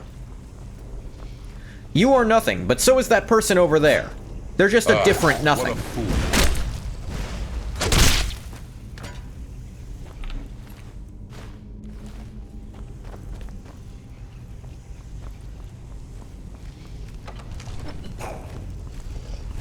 You stinky! Wait. Drop. Learn to code in WA. Somewhat contradictory idea, yet it becomes truth by your assertion of it. Similar to how Dagoth Or intended to make his understanding truth through Corpus, the truth of Chim is made manifest by understanding it, while the Sharmat's misconception, being wholly untrue, achieves nothing. Or maybe Chim is the inverse of that. Maybe Chim is understanding the truth in spite of what all of belief might tell you.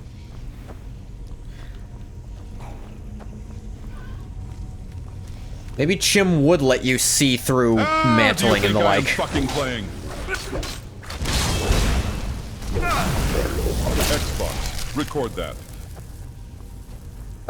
Okay, made it out.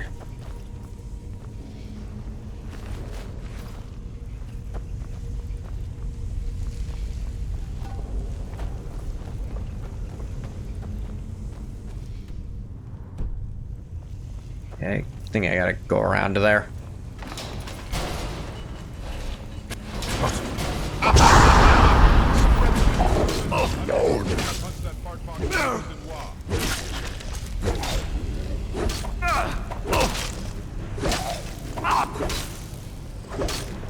Maybe. No doubt Chim is a pathway to power, because it is enlightenment. That knowledge must come with opportunity to gain power. I mean, yeah, if you just know the truth of the world... I imagine Chim is knowing the truth of the function of the world. That is my no-no square. And if something is inherently untrue, it would make sense one who has achieved Chim might not fall for it. I suppose fall for isn't quite the right word, but... does make that Shiggy scene work even better than I thought it did. Okay, where's the key to this shit? You falter, you zero-sum, and just cease to exist. Alright, I'll admit, I don't fully know what that's about.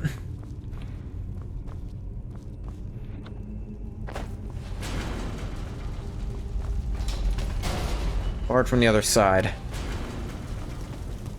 Is there a chance when you try to achieve Chim, you just... blink out of existence because you did it wrong? Well, you say it becomes truth only by your assertion of it. The path in which you fail to assert yourself and your non-existence is what asserts itself instead. Ah.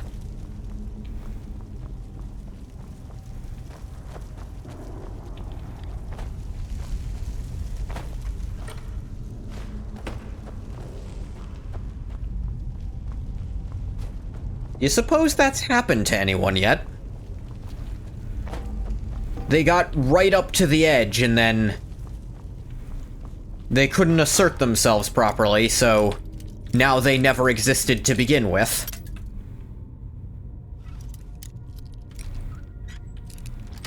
Or would that be how it works at all?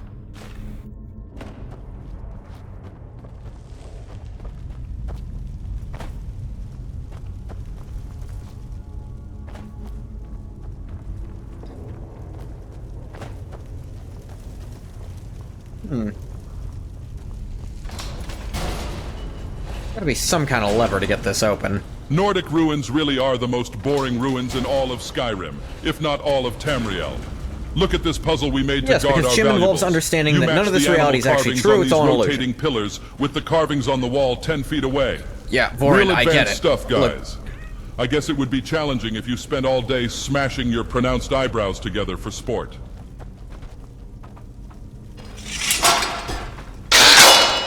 Totally got you, Vorin.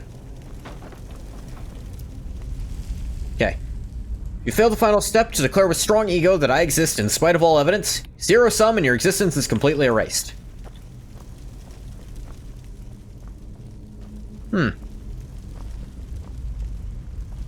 I do wonder how anyone's figured that out, though.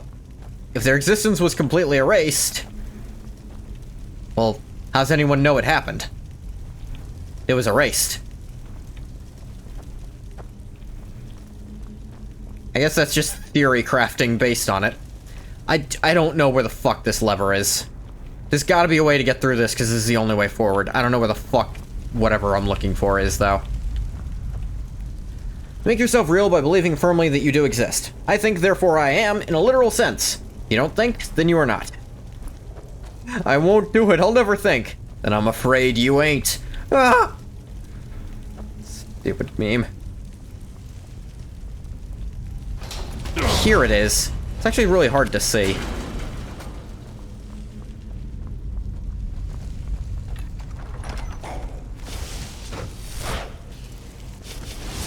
Ha ha ha ha ha! Your death approaches!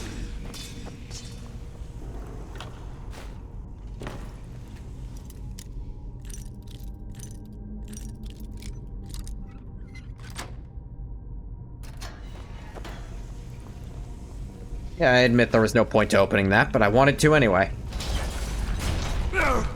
Ow. That hurt a little bit. Oh! Nerevar, remember to spit and twist!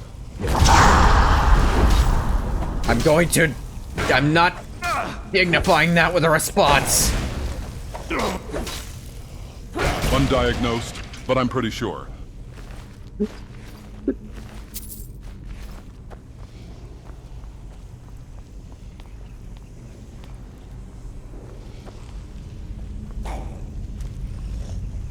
I'm coming, Nerevar. OMG, I'm coming. Hang on. It's fine. You can wait.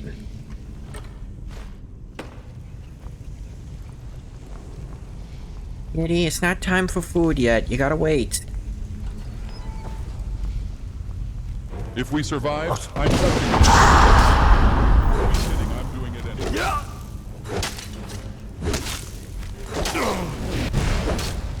That takes care of that. Suppose in that sense, Engoth isn't achieving Chim, or I suppose he kind of is in the sense that he's starting to understand the nature of the world indirectly, but not lore accurate. Welcome to the salt rice fields, motherfucker! It's more like he's discovering a version of Chim that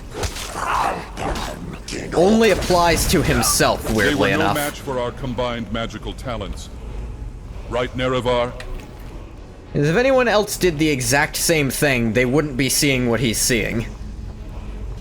It's only because Engoth is Engoth that this is true. How dare you try to hurt Nerevar?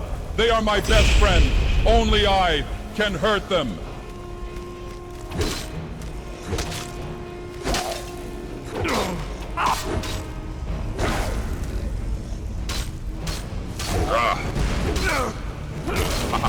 Start digging in your butt, twin.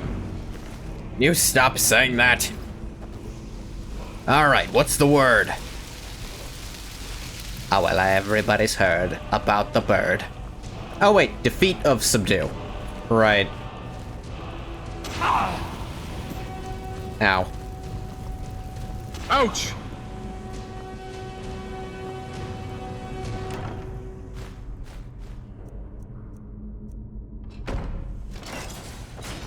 Gain.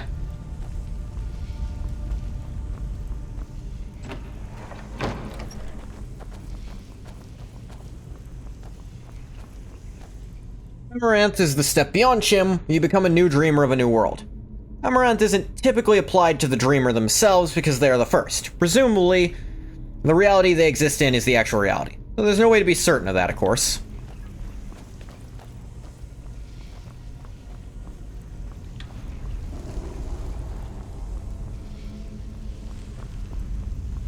Yeah, I think I went through when I wasn't supposed to. Can we grab a few Draugr while we are here?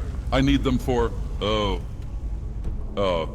project that I am working on. I mean, take whatever you feel like taking, man. I don't care.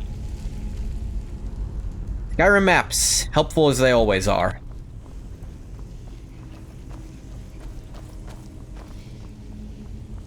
Yes, kitty, I still love you. No, you can't get no free stuff right now. Okay, back here.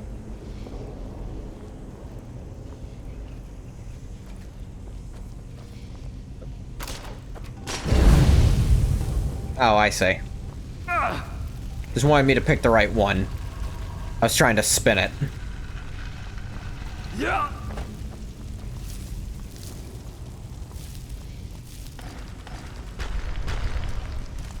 What a fool you are.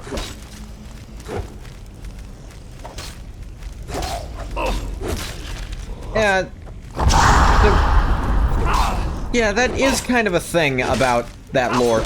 That's actually something that makes it, not work for meta, is because, well, from the meta perspective, this world isn't being dreamed up by just one person, no matter how you try to twist it. There could be no singular Amaranth. Oh yeah, could think of Dragonborn and Dawnguard like Tribunal and Blood Moon. Final chapter of this arc, and the vacation that comes between arcs. Kinda, but which one would really be the vacation?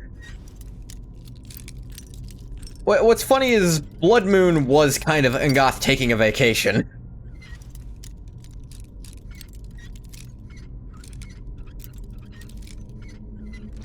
There's no Dreamer in our world, it doesn't make a lot of sense. Sword of Clan Iceblade. Ancestral Sword of Clan Iceblade. It does jack shit. In fact, it raises people from the dead. It does reverse damage. If I hit you with a sword and you come back... God damn it. Oh, you've been limb busting all day? Hey, Courting Nat, you make me want to play Limbus Company. The way you're talking about it in Discord. But, I mean... FGO finally had the Samurai Remnant crossover on the NA servers, and that's my favorite Fate game, actually. So, are we, like, done fighting now? Chest key. That this chest? Who knows? Dragonborn is the continuation of the main narrative of this arc. The Dragonborn stuff, Dawnguard would be like a weird vacation. I guess, yeah. So, I suppose, yeah, that was what I was trying to go with. That I thought Dragonborn is a better finale for, like, the last Dragonborn, whereas I think Dawnguard's a better finale for Ngoth. So I think it would be better to do it like that, yeah. Limbus gave you a genuinely life-changing experience today. Wow. Spent a grand total of 8 hours in the last 25% of the chapter you were on. Wow.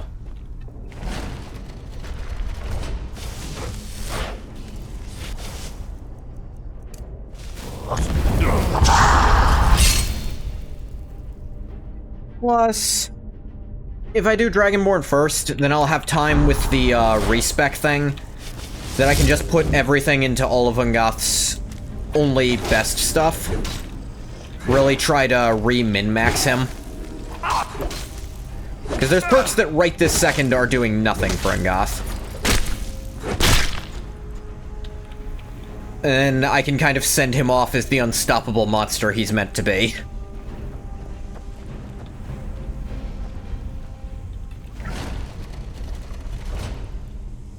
Good bit of it spoiled for you already just from memes, but you were in awe the entire time. Awesome. Literally. The idea of Serana and Ngoth being an immortal will and grace is pretty funny. Okay, don't beat me up for this. I'm not fully sure what will and grace is. I like the idea of them being friends.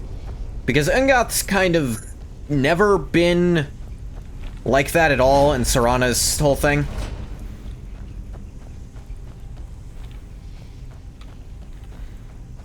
Friends can just be friends. What? Borin, for God's sake. Imagine the parties that happened in here, Nerevar. Ooh ho ho ho ho ha ha ha ha. Unga bunga, me have big club, me drink milk, ooga booga booga.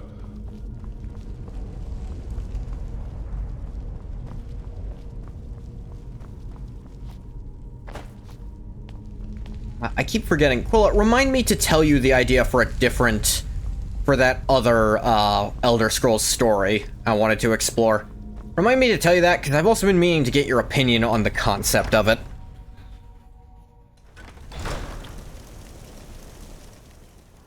Will and Grace is a sitcom, where the two title characters live together, basically incapable of maintaining a meaningful relationship with anyone but each other.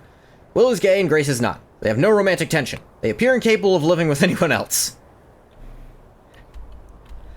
That's pretty funny.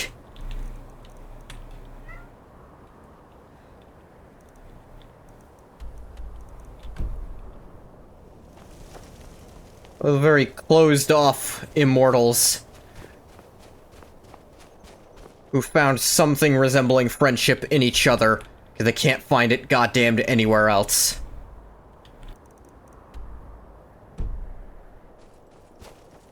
Engoth because he's too scared of outliving everyone, Serana because too many bridges burned.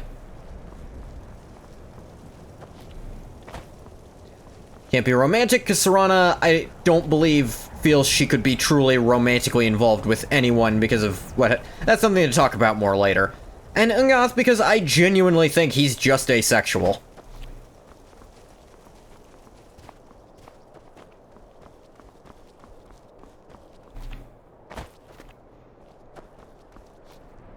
Like, even the jokes I've made before have mostly been jokes.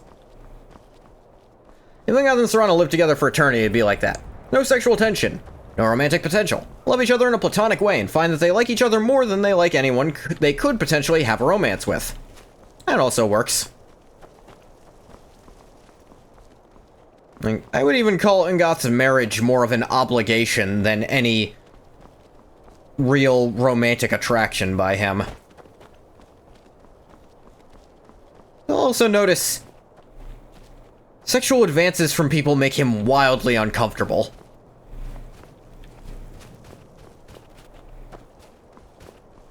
I joked that that he's only interested in trees, but that is mostly a joke.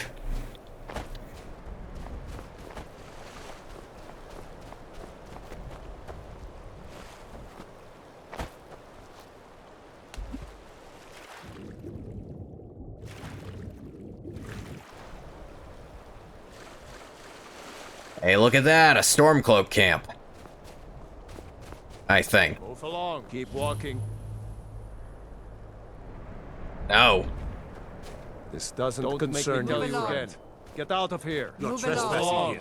You'd better clear out. Ah, fine, I'll leave. Be funny in a kind of sad way. Then a few centuries when Serana is finally ready to engage with someone romantically again, tries with Engoth, who just goes, no, I'm not really into that, sorry. It could be. I actually do wonder if Engoth could be self-aware enough to realize that's how he works or not. Like how Grace used to be into Will before Will came out as gay.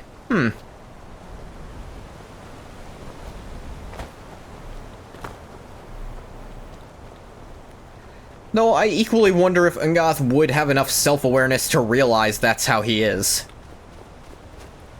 Here's the thing, he got married once, and he's already largely detached from his own emotions in a lot of ways. He can't really tell a lot of the time.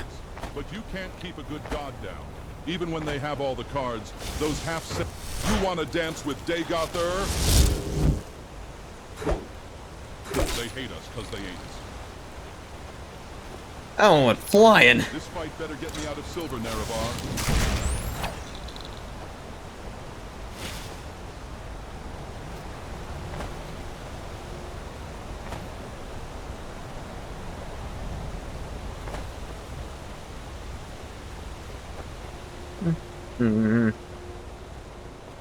Probably get this Howl thing done and then call it for tonight, because I do have Nio 2 with Ruka later, and I've been very busy today, and I want to have at least some time to myself today. Granted, who can say Serana would ever become interested in romance? Get the sense what blocks her is trauma, not lack of interest. Over an immortal lifespan, one would imagine eventually she overcomes that trauma. Yeah, one would think. It is worth noting, asexual people can still be in committed relationships.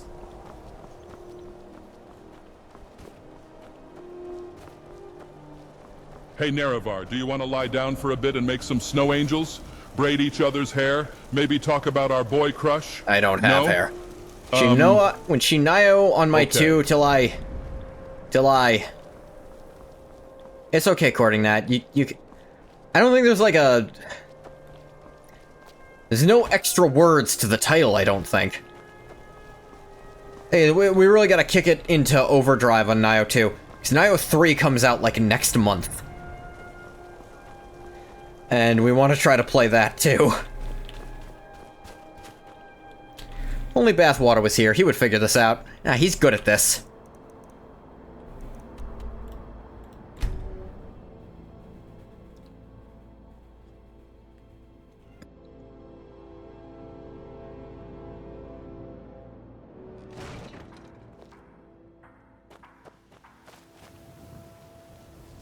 Ranger's Journal. Curse of the Grey Cowl is said to strip you of your identity, wiping you from all of recorded history. Curse was broken long ago. Truth is, it wasn't Nocturnal to rob me of my life, it was my selfishness. I wore the cowl out of pure greed. Left my family because I loved only myself. Then my sister passed, leaving her son an orphan. Last of the Ice Blades, heir to a fortune, and easy prey for the wolves. The boy in danger, it's time I took responsibility as the head of this clan. If I'm to be his father, I have to stop being a stranger. Must pass the cowl on to another. In so doing, Grey Fox must die. Till then, I come to this grave every night bringing flowers, to ask my sister for forgiveness. You've done well.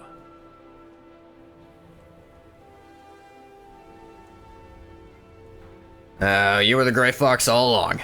You, person who wasn't here. Probably save your game Keeping your end of the bargain? Of course. I trust we'll never need to speak of this again. To anyone. Sure. Piofer Iceblade. She nigh on my 2 till I owe. Oh no, Aquila found one. I trust we'll never need to speak of this again. To anyone. Interesting, Imperial rules here, but this Shrine of Talos hasn't been taken out. They leave it at the back, and no one does anything with it. That's fun. Alright, let's see what this thing's all about. Alright, that thing. There's 25% harder to detect while sneaking. Pretty cool. Carry weight's increased by 50. Cool. Nearby living creatures, but not undead, machines, or Daedra can be seen through walls. Guards turn hostile. Ah, basically just how it worked in Oblivion.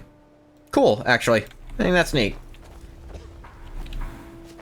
I trust we'll never need to speak of this again.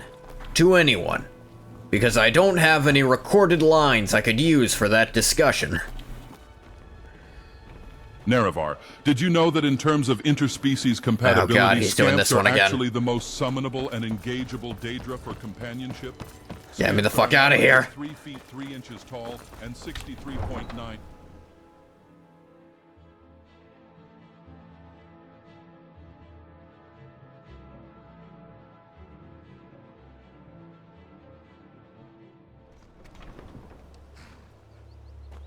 You know, flipping a coin. Maybe I should do something about that Dragonborn worshipping cult. That, clearly you've never summoned a Golden Saint, Vorin. Hey, Ungoth's gotta come to bat for the Dark Seducers. He was married to one.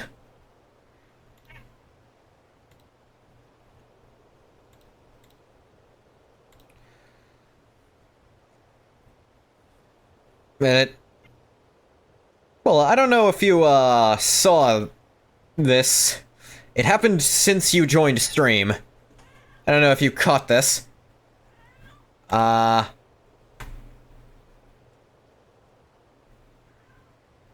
Supposedly, New Vegas and Fallout 3 are getting remasters, but it's unrelated to the TV show's countdown timer.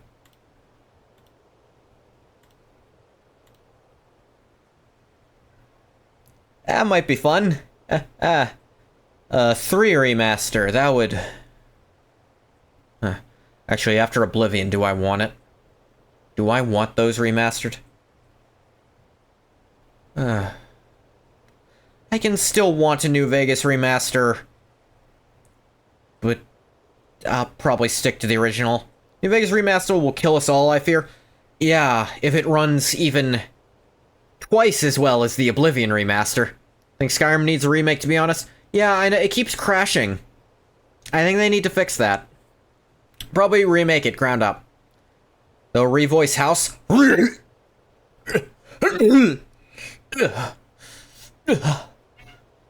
Sorry, my body violently rejected that entire idea. I wouldn't mind, like, Creation Club-esque show additional content stuff. You know, like, oh, here's the ghoul's revolver, because it's, like, a cool gun. You know, and, like, the ghoul's outfit, or, like, become a ghoul, like, we put in, like, there's a paid mod in Fallout 4 for that, I think. I don't know, if they put, like, extra... Skyrim SE is pretty fun. Yeah, it is. Special Edition is good. It works. Anniversary Edition... If you just want the Creation Club content for the sake of it, I'd say Anniversary Edition is worth the money. Like, if you want to get more than, like, one Creation Club thing, I'd genuinely say pick it up just so you get all of them. Because some of the stuff is pretty fun. Genuinely, I think if you're a Morrowind fan, it's kind of worth it. See if the Anniversary Edition goes on Steam, on sale before you do it, though. Like, don't do it willy-nilly. See if there's a sale of some kind. Though I don't think DLC goes on sale too frequently. You can use a few SE mods to make it fully stable, but it's perfectly fine, needs no remake, I think. Yeah, to be fair, I've had very few, like, crashes have been isolated incidents for me.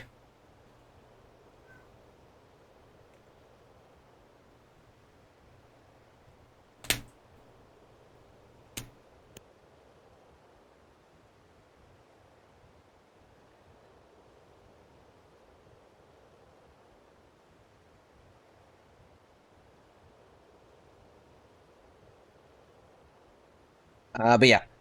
So I think that will do for this one, and that will do for the main quest of Skyrim as well. Yay! I'd say Ungoth's real character turning point was meeting Sheogorath, which just convinced him to lock in and deal with Alduin, because he's kind of detachedly, like... He understood logically it was his problem, but learning he essentially let Kodlak die by leaving for so long, in my version... I know it doesn't matter how fast you do it in the original, Kodlak dies no matter what, but here we can say Ungoth can blame himself for it.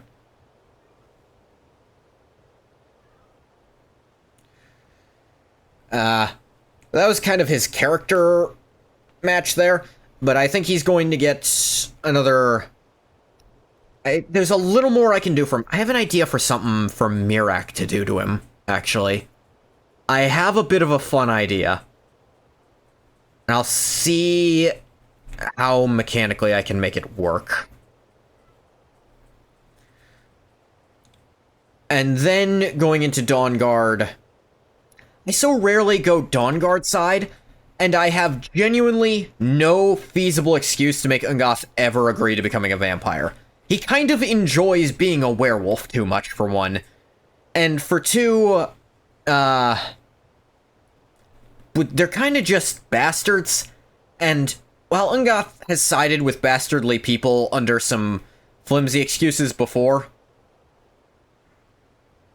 this would be way flimsier, because the reward of immortality, he's already got that. It's just worse immortality than what he already has. Alright, 3 in New Vegas could use remakes, because Gamebryo is a very old and tired engine. Sadly, I fear they will not be good remakes, which are stable, perform well, and are moddable. No way playing either of them would be a better experience than just playing the originals. Yeah, before I end up playing New Vegas, I need to clear out what mod I do have on it. Would be worse, though. New Vegas Remaster or New Vegas 2? I think a New Vegas 2 would be worse. Because a New Vegas 2 would genuinely do what we're very scared the Fallout TV show is trying to do. Which is invalidate all endings of New Vegas.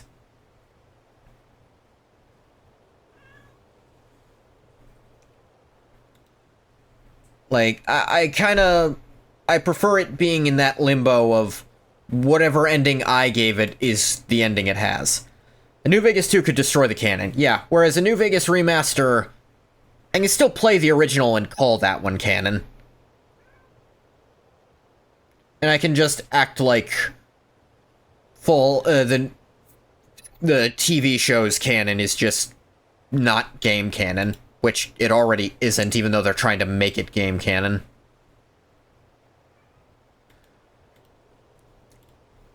But anyway, I'm going to stop the recording for YouTube here.